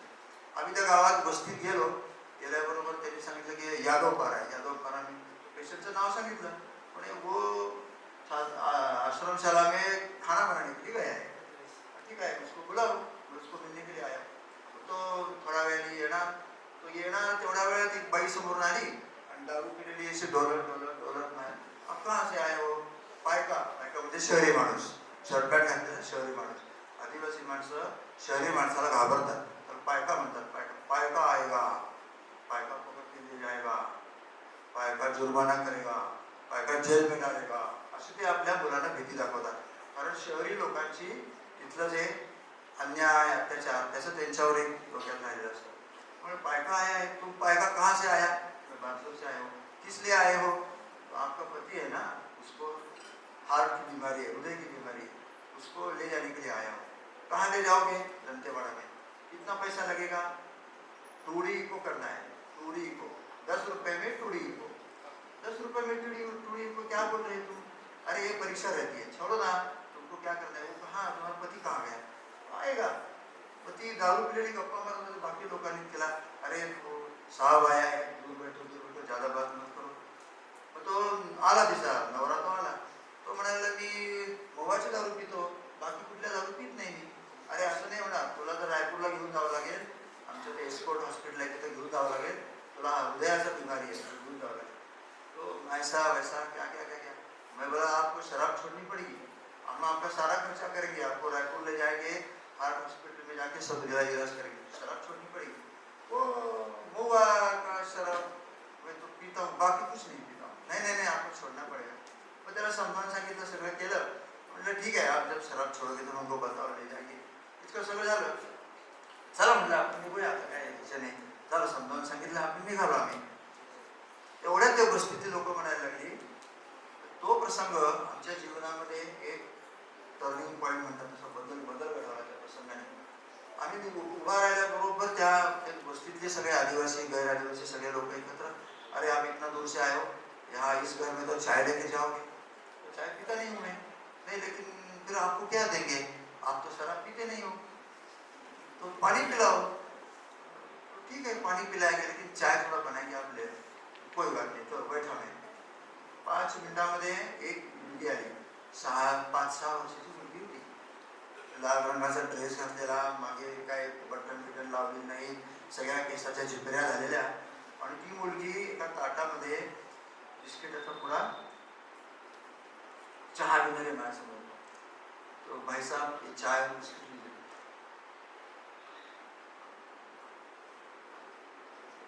त्या मुलीला बघितल्याबरोबर माझ्या मनात एक चमक आली, ठीक आहे, हा शराब आणि व्यसनाचा या सगळा समाज आहे, पण आम्ही या मुलांना वाचवायला नको का? या मुलांचा काय अपराध? ही मुलगी या घरात आली, सकाळी 7 वाजता तिचे वडील दारू पिलेले आहेत, तिची आई दारू पिलेली आहे, काय त्या घराचं भवितव्य असणार आहे? ह्या मुलीने आणून दिलेला चहा आणि बिस्किट खायचं की नाही खायचं? चहा घेत नाही मी. ले लूंगा, ये दंतेश्वरी माँ का रूप ही है, भगवान क्या बोले, लक्ष्मी माता उसका रूप है, इसके दिया हुआ प्रसाद है मेरे लिए. तो मी चहा घेतला, बिस्किट खाल्लं, त्या मुलीला बघितलं, ती मुलगी ते सगळं घेऊन ती परत गेली. परत आलो, उठलो, सगळं परत आलो. त्या क्षणी मी विचार केला की आता ह्या लहान मुलांसाठी आपण काम करायचं. या लहान मुलांना हार्ट डिसीज, या लहान मुलांना गुटखा, वडापाव, तंबाखू यातनं वाचवायचं. या लहान मुलांच्या कुपोषणासाठी आपण काम करायचं. आणि मग आपण काय त्या अभियानाचं नाव काय द्यायचं? तो बनफूल परिवार म्हणून आम्ही संस्थेचं नाव ठेवलं त्या दिवशी. बनफूल म्हणजे जंगल का फूल है, इसके भलाई के लिए जो भी हम लोग काम करेंगे, हम सबका एक परिवार बनेगा, उसका नाम है बनफूल परिवार. तो या सगळ्या मुलांसाठी आम्ही जे काम करतो कुपोषणाचं, हे आमच्या कामाचं सध्या मुख्य काम आहे. त्यांच्या आई वडिलांना कुपोषण माहितीच नाही, त्यांना काहीच माहिती नाही, त्यामुळे ते पैसे काय देणार? सगळा खर्च आपल्याला करावा लागतो. पण एकेका मुलाला 6-6 महिने मागे लागून डिवर्मिन, अँटी मलेरियल, सगळे मल्टीव्हिटॅमिन, आयरन सॅरम, मलेरियाची औषधं, मच्छरदाणी, बीज, सब्जी बीज द्यायचं, की भाज्या तयार झाल्या की ह्या तुमच्या भातामध्ये, आमटीमध्ये घालून तुम्ही खा. आमटी खातच नाही, भातच जास्त खातात. हे सगळं त्यांना आम्ही वेगवेगळ्या प्रकारे 12च्या वर हिमोग्लोबिन गेलं की त्या मुलांचे 80% आजार बंद होऊन जातात. आम्ही प्रत्यक्ष आमचं निरीक्षण आहे, आम्ही सगळं लिहून ठेवलेलं आहे, असं नाही आहे, सगळं रेकॉर्डेड आहे. आणि आमचे काही पेडियाट्रिशियनना आम्ही जेव्हा दाखवलं तेव्हा ते म्हणाले, अरे हे तर आमच्या पेडियाट्रिक कॉन्फरन्समध्ये आम्हाला सगळे वाचता येण्यासाठी गोष्टी येते सगळ्या. इतकं चांगला कार्यक्रम आपण राबवतो, पण याला अनेक प्रकारची कठीण समस्या आहेत. आता हे सगळं झालं, पण हे सगळी आनंदाची यात्रा आहे. म्हणजे आम्ही हे जे काम करतो, नक्षलवादी त्यांच्या त्या घटना घडतात, हत्या होती, सीआरपीएफचे जवान मरतात, सगळं आमच्या बाजूला घडत असतं, पण आम्ही तिकडं लक्ष देत नाही. आम्ही ह्या ज्या आनंदाच्या गोष्टी तिकडं लक्ष देतो. इंद्रावतीचा निसर्ग, इंद्रावती नदीचा निसर्ग, जंगलाचा निसर्ग, त्याची छोटी मुलं, त्यांचं जीवन, हे आम्हाला इतकं प्रभावित करतं की हे आम्हाला प्रेरणादायक स्वतःला झालेलं आहे. लहान मुलांचं जीवन खूप प्रेरणादायक आहे. अहो तुम्ही कल्पना करा, तुमच्यासारखा 6वी-7वीतला मुलगा 20 लोकांचं जेवण बनवतो. मी म्हटलं अरे तू कसं बनवणार 20 लोकांचं जेवण? बनवतो म्हणे. आपको दाल चावल सब्जी खिलाना है ना, और इतना छोटा तू, हाँ मेरी बहन है छोटी, हम लोग मिलके 20 लोगों का भोजन बनाएंगे. बापरे, भोजन 20 मुलांचं भोजन तो आदिवासी मुलगा म्हणून आपल्याला खायला घालतो. ही त्या मुलांच्या म्हणजे आपल्याला खूप प्रेरणा मिळते. आणि या मुलांना आम्ही जेव्हा वसतिगृहामध्ये आणतो बारसूरला किंवा या ठिकाणी, त्यावेळी त्यांची दारू परिस्थितीमुळे दूर होतात आणि त्यांचं हे सगळं होतं. आता एक छोटासा प्रसंग सांगून मी जास्ती लांबवणार नाही, माहिती आहे वेळेची मर्यादा आहे. पण एका आदिवासी व्यक्तीची हत्या आम्ही बघितली. त्याचं लक्ष्मण नाव होतं आणि अंधश्रद्धा आहे ती आदिवासी पद्धतीने अंधश्रद्धा आहे. त्या अंधश्रद्धेने आपल्याच गावातल्या लोकांनी आपल्याच गावातल्या लक्ष्मण नावाच्या माणसाची हत्या केली. तो सारा घटनाक्रम माझ्या लिखाणात सगळीकडे आलेला आहे. तो पण एक बाहेरून कोणतरी पुजारी येतो आणि तो सांगतो की हा आपल्याला वर्गणी देत नाही तर याला मारा सगळ्यांनी. मग सगळे आदिवासी आपल्याच गावातल्या आदिवासीला मारायला निघतात आणि त्यांनी इतकं मारलं की रात्री 12-1 वाजता त्या आदिवासीचा मृत्यू झाला. ते त्या पुजाऱ्याला सांगायला लागले हम मार रहे हैं, वो खत्म हो जाएगा. अरे मैं चिंता कर सकता हूँ, चिंता मत करो. त्या आदिवासीला मारलं त्यांनी आणि आमच्या कार्यकर्त्याचाच भाऊ. तरी आम्ही महाराष्ट्रात होतो, आम्ही सगळं ऐकलं आणि आदिवासींच्या मध्ये अंधश्रद्धेचे काय परिणाम होतो तो आम्ही सगळा बघितला. सगळी कहाणी आम्ही ऐकली. त्यात पोलिसांचं योगदान कसं, यांचं काय, सगळं ते आदिवासींना सगळे मिळून फिरवत राहतात. असं काही भयंकर अनुभव होता तो. मग आम्ही इथून परत गेलो बस्तरला आणि मग त्या गावामध्ये गेलो. जे गाव आमचं कल्याणाश्रमाचंच गाव आहे, त्या गावामध्ये आम्ही गेलो आणि त्या लोकांनी विचारलं तर त्या आदिवासी म्हणाले की हो आम्हीच मारलं त्याला. तुम्ही कसं काय मारलं? हो बाबाजी कहते थे हम लोगों ने उसको मार दिया. अरे आपल्याच गावात आपल्या शेजारच्या माणसाला तुम्ही समाप्त करता मारून मारून. किती भयंकर गोष्ट आहे तुमची. भगवान आपको कभी माफ नहीं करेगा असं म्हटल्यावर ते सगळेजण एवढे नम्र बिचारे. डॉक्टर भैया आप हमको माफ करो, हमको माफ करो. ठीक है, हम क्या माफ करेंगे, भगवान आपको माफ नहीं करेगा. असं सगळं ते बोलून आम्ही आश्रमावर परत आलो. पण त्याच्यानंतर 15 दिवस माझी काम करण्याची माझी इच्छा राहिली नाही. मी सगळं काम सोडून दिलं. अरे हा आदिवासी समाज कधी सुधारणार नाही. बाकी लोक बाहेरचेच म्हणतात ना हे मामा मुरिया कभी सुधरने वाले हैं क्या, कुछ नहीं होगा, कोई फर्क नहीं पडेगा. तुम्ही म्हटलं हे उदाहरण काय आहे, भयानक उदाहरण आमच्या डोळ्यासमोर. मी सारं काम बंद करून सुनीताला म्हटलं मी काम नाही करणार. 3 दिवस काही नाही, मला जमणार नाही हे काम, आपण आपल्या महाराष्ट्रात परत जाऊ, हा समाज काही सुधारणार नाही. अशा त्या सगळ्या वातावरणात 1 दिवस गेला, 2 दिवस गेला, 3 दिवस गेला. मला काही काम सुचेना, मला दवाखान्यात जायची इच्छा होईना, काही होईना. 3 दिवस असेच गेले. चौथ्या दिवशी विचारायला आता बसून काय करणार, 15 दिवस 20 दिवस या आश्रमात बसून काम काय करणार, त्यासाठी तर आपण इतक्याला मारू करणार काय. आणि मग तिसऱ्या दिवशी संध्याकाळी माझ्या मनात विचार आला, ठीक आहे आपण काम करायचं नाही ना, आपण काहीतरी चांगलं वाचन करूया. काय वाचन करायचं, पुस्तकं ओळखता ओळखता आता समोर चित्र बघितलं तेव्हा मला त्याची आठवण झाली. छत्रपती शिवराय त्याचं चरित्र काढून घेतलं. आता काय नाही, आता काय काम करायचं नाही, पण आपण शिवरायांचं चरित्र वाचूया. 12-13 दिवस मी शिवाजी महाराजांचं चरित्र वाचत गेलो. किती संकट, किती निराशेचे प्रसंग, किती आसमानी सुलतानी त्यांच्यासमोर आलेले प्रसंग, कशी ती जिजाबाई, कसं तिने त्या मुलाला आपल्या मुलाला कसं वाढवलं असेल, कसं त्याला एवढं आग्र्याला गेले होते शिवाजीराजे, तिथं अटकेत राहिले, कशा त्या जिजाबाईने ते राज्य चालवलं असेल, किती कठीण परिस्थिती, कशा त्यांच्या रात्री गेल्या असतील, ती चिंता त्यांनी करून हे सगळ्या स्वराज्य उभं केलं. हे सगळं जेव्हा मी 12-13 दिवस शिवाजी महाराजांचं चरित्र जेव्हा वाचलं तेव्हा 14व्या दिवशी माझ्या डोक्यात प्रकाश आला की अरे हा आदिवासी समाज हा मागासलेला बरोबर आहे, पण हा विकासाच्या एका पायरीवर आलेला आहे. आपणही आज ठीक आहे 1000 पायऱ्या चढल्यावर आपण कुठेतरी पोहोचणार आहोत. आम्ही आमचा समाज 500व्या पायरीपर्यंत आलेला आहे. हा समाज अजून 2ऱ्या-3ऱ्या पायरीवर आहे, पण येणार ना, कधीतरी आमच्या लेवलला येणार, कधीतरी हा समाज वर जाऊन पोहोचणार. तो एखाद्या समाजामध्ये ही अशी घटना घडली म्हणून त्या समाजाला पूर्ण दूषण देणं आणि त्यांना हे असं करणं बरोबर नाही. तेव्हा ही विकासाची पायरी आहे. आमचे पूर्वज कसे होते काय बघितले आम्ही गोडबोले आहोत. आमचे पूर्वज कसे होते, आमचे पूर्वज दारू पित असणार, आमच्या पूर्वजांनी एकमेकांच्या हत्या केल्या नसतील का, काय सांगता येत नाही. पुणे इतिहास बघितलेला आहे. आज आदिवासी समाज त्या पाहिलेला आहे, तो वर येणार पुढच्या काळात. ही छोटी छोटी मुलं वसतिगृहात आली की त्यांची दारू सुटून जाते, गुटखा गुडाखू तंबाखू सगळं सुटून जाते. आणि ही मुलं मग नंतर आता ती मुलं विचारतात आमचा समाज मागं काय राहिला, सगळे आमचे समाज साधतात. तेव्हा शिवरायांच्या त्या चरित्राने माझी पुन्हा मी 15 दिवसांत 16 दिवसांत पुन्हा कामाला लागलो आणि मला एक संजीवनी मिळाली. असा एक प्रसंग सांगावाच वाटला. हे चरित्र समोर चित्र बघितल्यानंतर माझ्या मनात ती भावना आली, शिवनेरी राजगड हे काय आहे. शिवरायांनी आम्हाला जगवलं, त्यांनी आम्हाला वाढवलं आणि आम्ही बस्तरच्या लोकांना जेव्हा इकडे घेऊन येतो तरुण मुलांना, तेव्हा पहिली ट्रिप असते रायगडाची, नंतर मग देहू दाखवायचं, आळंदी दाखवायची, अण्णा हजारेंची गाडी, हे सगळा कार्यक्रम चालतो. तर अशा या सगळ्या आदिवासी या मुलांचं जीवन हे सगळं आपल्याला आनंददायक वाटतं. तिथं घडणारं नक्षलवाद आणि हे लोक आम्हाला विचारतात ते नक्षलवादाचं काय, ते भेटतात का, अंग भेटतात का, आम्ही त्याकडे दुर्लक्ष करतो. आपल्याकडे एक कवी होऊन गेले ना, बोरकर, बाबा बोरकर नाव ऐकलंय? बाबा बोरकर नाव ऐकलंय?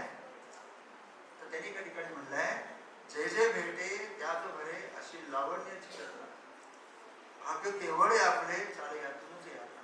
हे आदिवासी मुलं, हा जो बस्तरचा निसर्ग आहे, ह्याच्यातून आमची यात्रा चालली आहे. ती आमची लावण्याची जत्रा आहे, ती आमची आनंदाची यात्रा आहे. आणि या आनंदाच्या यात्रेत हे सगळे आदिवासी, ती मुलं आम्हाला सगळी सहभागी आहेत. म्हणून या आदिवासी मुलांसाठी, त्यांचं जीवन सुधारण्यासाठी, त्यांचं जीवन चांगलं बनवण्यासाठी आपण सगळ्यांनी मिळून हे काम करायचं आहे. आणि त्यासाठी आम्हाला एक पद्मश्री मिळाली आहे. ती पद्मश्री म्हणजे आमच्या पाठीवर मिळालेली थाप आहे. पण पुढे जा म्हणून सांगताय, थांबायचं नाहीये, अजून उपोषणाचं काम करायचं आहे असं सांगणार हा पद्मश्री. त्यामुळे हे हा पुरस्कार मिळाला हे आम्हाला एक चांगलं वाटलं. आज या शाळेमध्ये मी आलो, कधी कल्पना केली नव्हती की असा प्रसंग आपल्या जीवनात येईल की आपण आपल्या शाळेतच हा असा आपला एक अभिनंदन सोहळा होईल. फार छान वाटलं, खूप मजा वाटली. आणि हा आदिवासी समाज, भटका विमुक्त समाज, दलित समाज यांची अपार दुःख आहे त्या लोकांपाशी. ही दुःख दूर करण्यासाठी आपण सगळ्यांनी झटलं पाहिजे. या आदिवासी हे भटके विमुक्त दलित समाजाचे जे अशी मुलं आहेत ज्यांच्या घरामध्ये दारिद्र्य आणि सगळं आलेलं आहे, हे दूर करणं हे आमच्या जीवनाचं एक ध्येय आहे. हे नाही केलं तर आमचं जीवन अपूर्ण राहणार आहे. प्रत्येकाने जाणून ठेवावी आणि आमच्या या बस्तरच्या आनंद यात्रेत आपण सगळ्यांनी सहभागी व्हावं. की सगळ्या इथले जे शिक्षक आहेत, जे आपल्या संस्थेचे प्रमुख आहेत, संचालक आहेत, ऐकणारे सगळ्यात मुलं आहेत, सगळ्यांना आम्ही विनंती करतो की तुम्ही एकदा बस्तरला या, आमच्या त्या आदिवासी मुलांच्या गावामध्ये राहा. ज्ञान प्रबोधिनीची दरवर्षी 10 मुलं येतात आणि आम्ही त्यांना गावामध्ये रात्रभर मुक्काम करायला 4-5 दिवस असतात. तसे आपण सगळ्यांनी बस्तरला यावं आणि आमच्या या आनंद यात्रेमध्ये सामील व्हावं असं सगळ्यांना आवाहन करतो. धन्यवाद.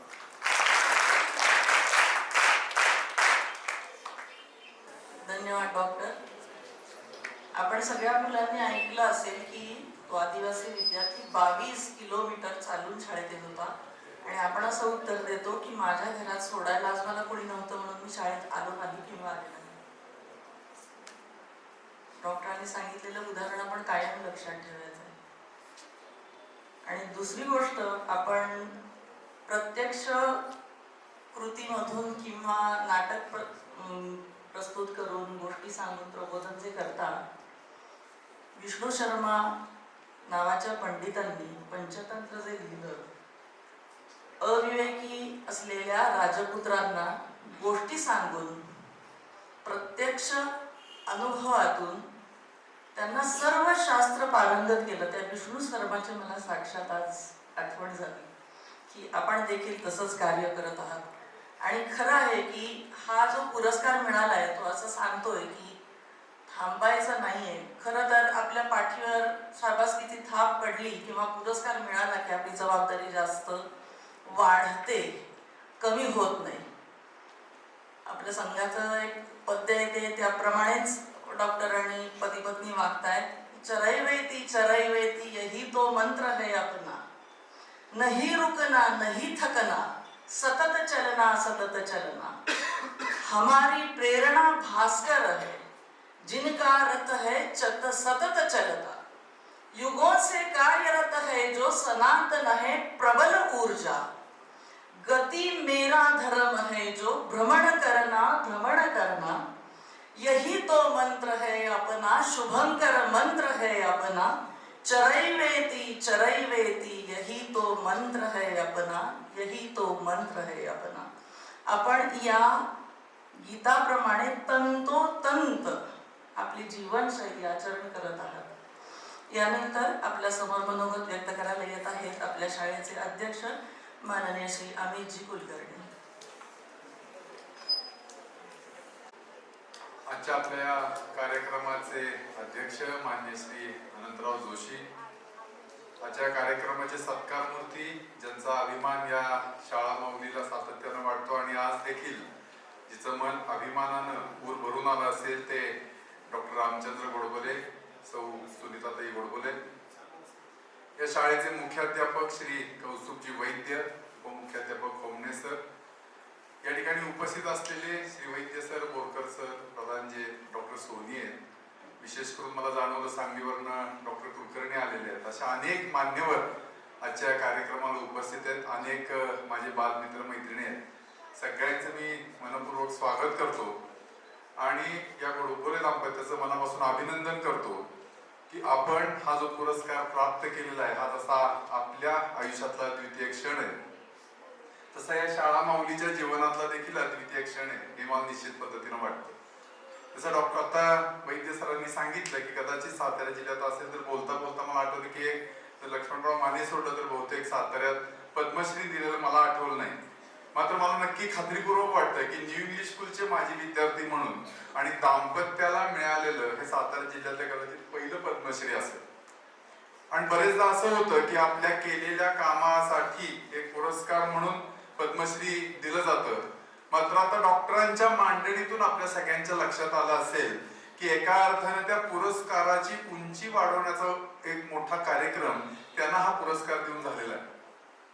खरं तर आजपर्यंत आपण असं बघतो की ज्या ज्या वेळेला कुणी असामान्य काम करतं त्याला राष्ट्राच्या वतीनं ही पदकं दिली जातात आणि तो त्यावेळेला सर्वोच्च बहुमान असतो. मग त्या कामाची जर उंची ही त्या ताकदीची असेल तर खऱ्या अर्थाने त्या पुरस्काराला देखील एक महत्तमता प्राप्त होत असते. ज्या वेळेला अनेक अडचणीतून वाटचाल करत करत आयुष्याच्या ह्या टप्प्यावर येतं ते खऱ्या अर्थानं कृतार्थाचे एक क्षण असतात. मात्र आता आपल्या डॉक्टरांच्या मांडणीतून असं लक्षात आलं की आज सुद्धा त्यांचा उत्साह असा आहे की जिथून पद्मश्री मिळाली तिथून मला कामाला लागलं पाहिजे अशी त्यांची आज मानसिकता आहे. म्हणजे आपल्यासारख्यांना असं वाटतं की आता आपल्याला डेस्टिनेशनला आपण पोहोचलो, आपलं जे काही स्थान जिथं आपल्याला पोहोचायचं होतं तिथपर्यंत आपण पोहोचलेलो आहे असं आम्हाला पुरस्कार मिळाला त्यावेळेला वाटलं.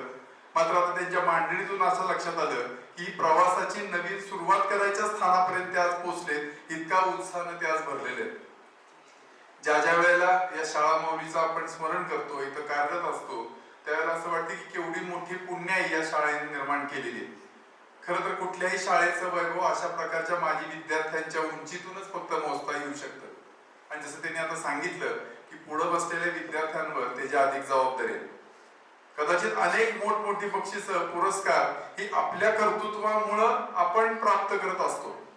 मात्र पद्मश्री सारखी ही असे पुरस्कार आहेत की ज्याची समाज जिथं शासन नोंद घेऊन ज्या वेळेला पुरस्कार दिला जातो त्यावेळेला खऱ्या अर्थानं आपल्या कामाची आपल्याला मिळालेली ती पोचपावती असते.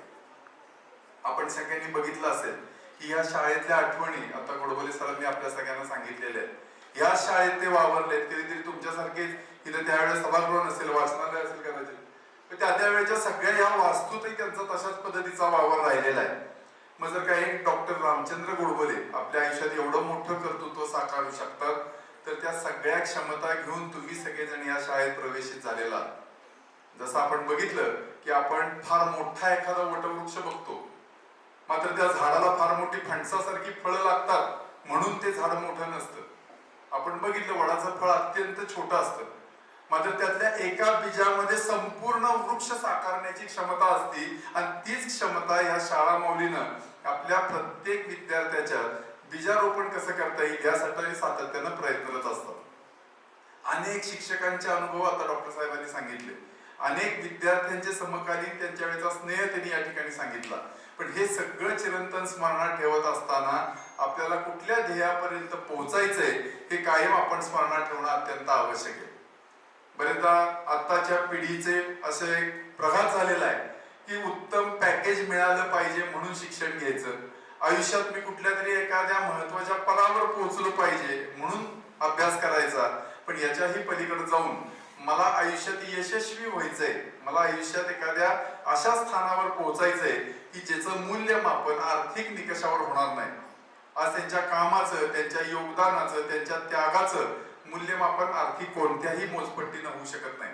मात्र त्यांचा कार्यक्रम, त्यांनी केलेले उपक्रम, त्यांनी दिलेलं आयुष्यातलं योगदान हे आता एक नवीन परिमाण झालंय की आपण आपलं आयुष्य ह्या मोजपट्टीवर कसं मोजू शकतो. खरं तर एका साताऱ्यातल्या सामान्य कुटुंबातलं, मग आम्ही तिथं बसलो होतो, त्यांच्या कुटुंबातल्या अडचणी सांगत होते ते की घर दुरुस्तीला काढलं, त्याच दिवशी रात्री पाऊस पडला आणि घरातले सगळेजण ओलेचिंब होऊन भिजून ती रात्र त्यांना त्या घरात काढावी लागली. मला असं वाटतं की त्यावेळेच्या सगळ्या पिढ्यांनी फार मोठा आर्थिक अडचणींचा कालखंड सोसलेला आहे. त्यावेळीची परिस्थिती आता इतकी सुलभता नव्हती जी आता तुमच्या पिढीला परमेश्वर कृपेनं प्राप्त आहे. पण या सगळ्या अडचणींवर मात करत असताना सुद्धा ज्या वेळेला एखादा गरिबीत ना आला तर त्याला श्रीमंत व्हायचा ध्यास असू शकतो. या सगळ्या मोहावर मात करून आज ते ज्या स्थानावर पोहोचले, मला असं वाटतं की हे त्यांचं सामान्य त्यातलं कार्य आहे. कारण कोणालाही असं वाटू शकतं मी गरिबीत वाढलोय, मला श्रीमंतीत राहायचंय. मग आज सुद्धा ते ज्या पद्धतीने जगताय ते मला असं वाटतं त्यांच्या परिस्थितीत काही फरक पडलेला आहे. पण सामान्य परिस्थितीकडे न बघता मला हे जाणवतं की त्यांच्या इतका श्रीमंत जगात कोण नाही. याचं महत्वाचं कारण आहे की ज्या लोकांसाठी ते काम करतायत त्यांनी आज त्याला देवत्वाचं स्थान दिलेलं आहे. हे सगळं जर होत असेल तर मला असं वाटतं की ह्यातले काही आशीर्वादाचे तुषार जर आपल्यावर उडले तर निश्चित पद्धतीनं आपलं देखील आयुष्याचं सार्थक होऊ शकतं. मी खरं तर शाला समिती अध्यक्ष म्हणून स्वतःचं भाग्य समजतो की आज या गोडबोले काका काकूंचा सत्कार करण्याचं आपल्याला या ठिकाणी शाला माऊलीमुळे संधी मिळाली. तुमच्या कामामुळं आमच्या खऱ्या अर्थानं ऊर अभिमानानं भरून आलेला आहे आणि निश्चित पद्धतीनं आपल्या कामातून प्रेरणा घेऊन जे काही आम्ही अल्पसं योगदान या समाजासाठी करतोय त्यापेक्षा अधिक शतपटीने करण्याची प्रेरणा आपल्या माध्यमातून घेऊन भविष्यात देखील आम्ही कायम कार्यरत राहू.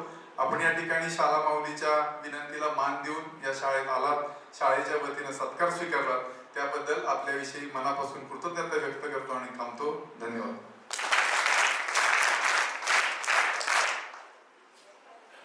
आणि आता यानंतर आपल्यासमोर आपल्या कार्यक्रमाचे अध्यक्ष श्री अनंतजी जोशी यांना मी आमंत्रित करते की त्यांनी आपल्याशी संवाद साधावा. मान्यवर, आजचे आपले अतिथी डॉक्टर रामचंद्र गोडबोले, श्रीमती सुनीता गोडबोले, आपण समोर असणारे उपस्थित सगळे विद्यार्थी, शिक्षक, नागरिक, मोठ्या संख्येने आपण उपस्थित आहात. एका अतिशय चांगल्या कार्यक्रमाच्या शेवटच्या समारोपाच्या टप्प्यामध्ये आपण आहोत.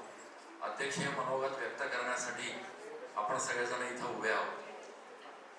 आपल्याला जाणवत होतं बोलत असताना की अत्युच्च नागरी पुरस्कार 4थ्या क्रमांकाचा मिळालेले डॉक्टर गोडबोले बोलण्याची सुरुवात करत असताना इतके भावनाविवश आणि सद्गतीत झाले.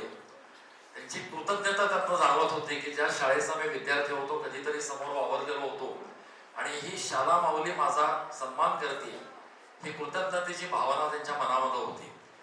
त्यांनी आपल्या समोर त्या वेदना ज्या सगळ्या मांडल्या, पूर्वीचा मध्य प्रदेश प्रांत आणि ज्यावेळेला मध्य प्रदेशमधनं काही नवी राज्य निर्माण झाली तेव्हा आता छत्तीसगडमध्ये असणारा ते बारसूर, दंतेवाडा नक्षली कारवायांसाठी प्रसिद्ध आहे. घरापासून शेकडो किलोमीटर लांब जाऊन जाणीवपूर्वक असं काम पत्करणं, मला सावरकरांच्या ओळींची आठवण येत होती. 4च ओळींमध्ये त्यांचं सगळं कार्यकर्तृत्व सामावलेलं आहे. अशा विनायक दामोदर सावरकरांच्या 4 ओळी आहेत की घेतले न व्रत हे आम्ही अंधतेने, लब्ध प्रकाश इतिहास निसर्गमाने, जे दिव्य दाहक म्हणून असावयाचे, बुद्ध्याची वाण धरिले करी हे सतीचे. जी पहिली ओळ आहे ते सतीचं वाण आहे, ते आपल्याला दिव्य वाटतंय सगळं, पण अतिशय दाहक आहे. त्यांनी ज्या वेदना आपल्या समोर तिथल्या मांडल्या, आपण सगळे सुन्न होऊन सगळेजण ऐकत होतो. पण त्या वेदनांचं त्यांनी बलपूर असा शब्द वापरला त्या सगळ्या उपक्रमाचा. त्यामुळे त्यातली सहसंवेदना त्यांच्या मनामध्ये होती. आणि आपलं उच्च विद्या विभूषित 2 जण आहेत, परंतु सगळं वैभव, आपला उत्कर्ष वैयक्तिक याच्याकडं जाणीवपूर्वक पाठ करू की घेतले न व्रत हे आम्ही अंधतेने, जाणीवपूर्वक त्याने हे पत्करलेलं आहे. अशा प्रकारचं व्रत स्वीकारल्यानंतर 42 वर्षांनी देखील त्या मार्गावरती मार्गस्थ असण्याची प्रेरणा असणं हे डॉक्टरांचं वेगळेपण आहे. आम्हाला शाळा म्हणून, डेक्कन एज्युकेशन सोसायटी म्हणून दोघांचाही अतिशय अभिमान वाटतोय की दुहेरी असा आपल्याला आज सत्कार करता आला, सन्मान करता आला. आणि डॉक्टरांचं एक प्रतिमान आपल्या समोर आहे, रोल मॉडेल आपण ज्याला म्हणतो की अशा प्रकारचं सेवा कार्य करण्याची छोटीशी जरी एखादी प्रेरणा आमच्या मनामध्ये निर्माण झाली तरी पुढच्या काळामध्ये आपल्यातले काही विद्यार्थी अशा प्रकारचं काम करू शकतात. एक खंत माझ्या मनामध्ये अशी जाणवत होती की समोर अत्यंत मोठे आकर्षण असताना देखील त्याच्याकडे पूर्णपणाने जाणीवपूर्वक पाठ फिरवून जेव्हा असे लोक या प्रकारचं काम करतात त्याचा एक वेगळा अर्थ असा निघतो की समाजातले आपल्यासारखे अनेक लोक ज्या प्रमाणामध्ये हे काम करायला पाहिजे त्या प्रमाणामध्ये काम करत नाही. त्यामुळे काही लोकांना हे जाणीवपूर्वक हे व्रत स्वीकारायला लागतं, आजन्म पत्करायला लागतं. आणि आता शताब्दी वर्षामध्ये आपल्याला संघामधनं हेच अपेक्षित आहे की अशा प्रकारच्या जाणीवा अधिक प्रगल्भ होऊन आपल्यामधून असे काम करणारे लोक जेव्हा येतील तेव्हा पूर्णकालीन कार्यकर्त्यांची जबाबदारी अंशतः कमी होईल. आपण देखील याला अप्रत्यक्षरित्या जबाबदार आहोत. म्हणून डॉक्टर सुनीताताई यांच्यासारख्या काही लोकांना हे पूर्ण वेळ काम करायला लागतं. हा आपला देखील एक प्रकारचा दोष आहे. परंतु किमान अशा प्रेरणा देणाऱ्या मंडळींचा सत्कार करून त्यातनं स्वतःसाठी एखादी प्रेरणा निर्माण करणं, आपल्या विद्यार्थ्यांसमोर एखादा आदर्श निर्माण करणं, एवढं काम करण्याची संधी त्यांच्यामुळे आम्हाला मिळाली. त्यामुळे आम्ही धन्यवाद अशी आमची भावना आहे. त्यामुळे डेक्कन एज्युकेशन सोसायटीच्या वतीने माझा समारोप करण्यापूर्वी मला अजून 2 उल्लेख करणं आवश्यक आहे की आपल्याला जे नवे मुख्याध्यापक लाभलेले आहेत ते विज्ञानाचे शिक्षक आहेत, परंतु त्यांनी उत्कृष्ट मराठीमध्ये त्यांचा सूत्रसंचालक आणि कीर्तनकार असाही उल्लेख केला. या कार्यक्रमाचा उद्देश काय आहे हे त्याने आपल्यासमोर अतिशय सोप्या भाषेमध्ये मांडलं. डॉक्टर बोलत असताना मला अजून असं जाणवत होतं की ते सहजपणाने बोलत होते, आपल्याशी सहजपणाने संवाद साधत होते. म्हणजे एवढा मोठा पुरस्कार मिळालेला असताना, मस्तक आभाळाला टेकलेला असताना देखील त्यांचे पाय पूर्ण जमिनीवरती आहेत. त्या वेदना त्यांच्या मनामध्ये जागृत आहेत, ती सहजसंवेदना त्यांच्या मनामध्ये आहे. आणि हा एक अल्पविराम आहे आणि नवीन प्रेरणा घेऊन पुढे मार्गस्थ व्हायचंय असा एक दुर्दम्य आशावाद ते आपल्या समोर मांडतायत. एक खूप चांगल्या कार्यक्रमामध्ये तुम्ही, आम्ही मंचावरचे आणि समोरचे सगळेजण आपण सहभागी आहोत. मला फार छान वाटलं, अतिशय अभिमानास्पद वाटलं. मला वाटतं आपण यातनं काहीतरी नक्की शिकूया, काहीतरी घेऊया, तरच आजच्या या कार्यक्रमाचा शाळा म्हणून, डेक्कन एज्युकेशन सोसायटी म्हणून आपल्याला उपयोग झाला असा त्याचा अर्थ होईल. धन्यवाद.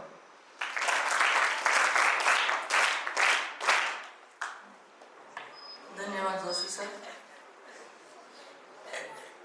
आपल्या समोर बसलेले हे जे विद्यार्थी समूह आहे त्यांच्यापैकी अधिकाधिक जणांना पुढे कोणत्या तरी कार्यासाठी पद्मश्री मिळाली आणि त्यांचा आम्ही इथे असा सत्कार करतो आहोत. असं दृश्य बघायला आपल्याला सर्वांनाच आवडेल.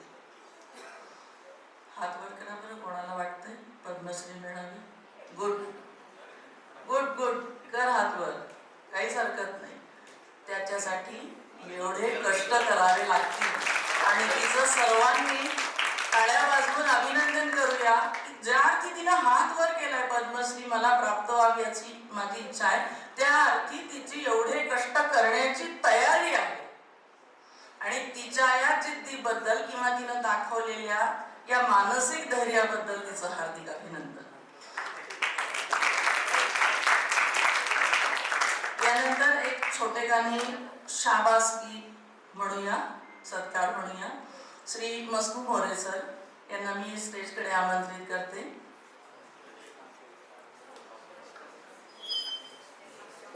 सन्मान पत्राचे अतिशय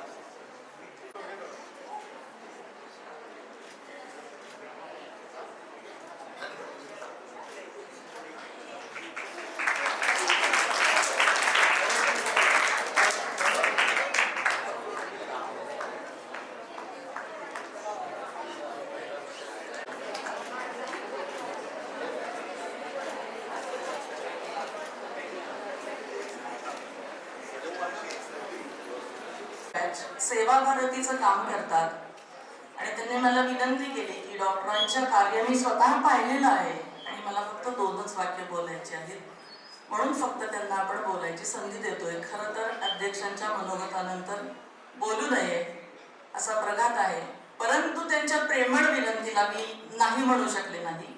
त्या 2च वाक्य आपल्याशी संवाद साधणार आहेत.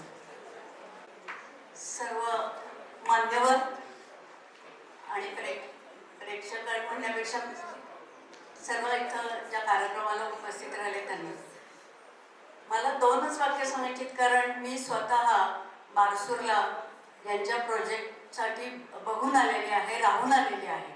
याला झाली 6 ते 8 वर्ष झाली. त्यावेळेला डॉक्टर साहेब नव्हते तिथे, पण सुनीताताई होत्या. त्यांनी आम्ही पूर्ण दंतेवाडा, बारसूर सगळा प्रोजेक्ट पाहिला आणि आज खूप फिरलो. माझं म्हणजे मला त्यावेळेला आत्ता सुद्धा खूप अभिमान वाटतो की आपल्याला हा प्रोजेक्ट बघायला मिळाला त्यांच्यामुळे. आणि त्याचं काम अफाट आहे. म्हणजे आपण त्या कामाबद्दल किंवा त्यांनी जे अनुभव सांगितले ते खूपच कमी आहे.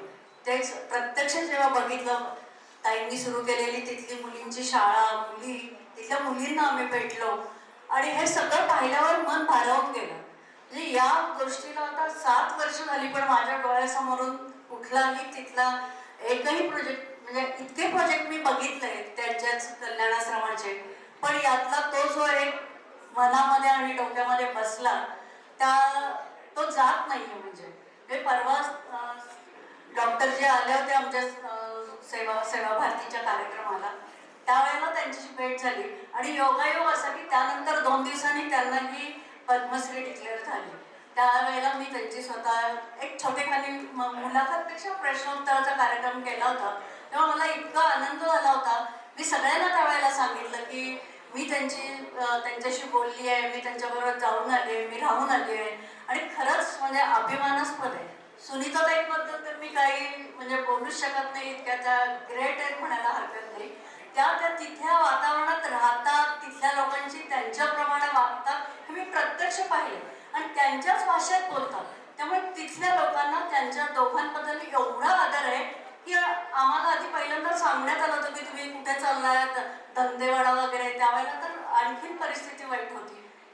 काय आहे, कशासाठी तुम्ही जाताय म्हणलं, नाही आम्हाला बघायचं आहे तिथे काय चाललंय ते, आणि आम्हाला प्रत्यक्ष पाहिजे. आमच्या सातारचं एक जण तिथं आहेत, प्रत्यक्ष काम करतायत, म्हणून खरं मला जास्त भेटायचं होतं. आणि इंग्लिश स्कूलचे विद्यार्थी, मी पण इंग्लिश स्कूलच्या विद्यार्थिनीच आहे, 75 बॅचचीच आहे. फक्त जुनी आमची हे आहे 11वी, त्यामुळे सर माझ्यापेक्षा 1 वर्षाने लहान आहेत फक्त, बाकी काही नाही. पण आज त्यांच्या वयाला ते एवढं काम करतात आणि आम्ही काय करतोय असा प्रश्न नेहमी पडतो. पण मी त्याच्या आधीपासून प्रत्येक प्रोजेक्ट ह्यांचा कल्याणाश्रमाचा बघायचा, त्याला जेवढी मदत करता येईल तेवढं करायचं असं ठरवलं आणि तेव्हापासून मी सेवा भारतीचं कामही करते. जनकल्याण म्हणत होतात, आता सेवा भारती म्हणतात. आणि त्या कार्यक्रमाला माझा जेवढा सहभाग देता येईल तेवढा, आणि या सगळ्याचं मी श्रेय खरं तर सुनीताताईंना देते. सुनीताताईंना बघितल्यापासून मला खूपच असं आतून आलं की आपण काहीच करत नाही. तरी आज धन्यवाद आणि त्यांचे मी परत एकदा सगळ्यांच्या तर्फे आभार मानते आणि अभिनंदन करते की आमच्या शाळेचं एक मोठं नाव आज झालेलं आहे. नमस्ते, जय हिंद. उत्तरार्धाकडे आपण म्हणत आहोत, साहजिकच आभार प्रदर्शन. तर त्यापूर्वी आपण सगळ्यांना हे एक सांगूया की प्रत्येक कार्यकर्त्याच्या मनामध्ये या ओळी असल्या पाहिजेत. मुकुट मागा जगमगाता, मैं नहीं सोना बनूंगा, जगमगाते रत्न देखो मैं नहीं हीरा बनूंगा, पूज्य माँ की चरण रज का एक छोटा धूलि कण हो, पूज्य माँ की अर्चना का एक छोटा उपकरण हो. एवढंच प्रत्येक कार्यकर्त्याने डोक्यात ठेवायचं आहे. म्हणजेच अर्थातच कोणत्याही प्रकारचा गर्व, अहंकार आपल्या मस्तिष्कामध्ये चढू द्यायचं नाही. पण मातृभूमीची सेवा करणं हे आपल्यातल्या प्रत्येकाचं आद्य कर्तव्य आहे आणि ते आपण प्रत्येकाने केलंच पाहिजे. यानंतर आपल्या शाळेचे माननीय उपमुख्याध्यापक श्री खोमणे सर यांना मी विनंती करते की त्यांनी आभार प्रदर्शनाचे काम करावे.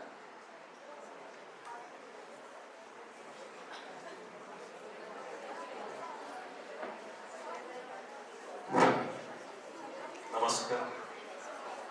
कार्यक्रमाचे अध्यक्ष आदरणीय जोशी सर, सत्कार मूर्ती श्री पद्मश्री प्राप्त डी सोसायटीचे विद्यार्थी आदरणीय श्री रामचंद्रजी गोडबोले सर आणि सुनीताताई गोडबोले, शाळा समितीचे अध्यक्ष आदरणीय अमितजी कुलकर्णी सर, संघाचे सर्व पदाधिकारी, सांगली साताऱ्यातून आलेले गोडबोले यांचे मित्रपरिवार, नातेवाईक, शाळेचे मुख्याध्यापक श्री वैद्य सर, माझे दोन्ही सहकारी पदाधिकारी, शिक्षक बंधू भगिनी, शिक्षकेतर बंधू भगिनी, NCCचे तीनही ट्रूप्सचे विद्यार्थी, त्यांचे मार्गदर्शक,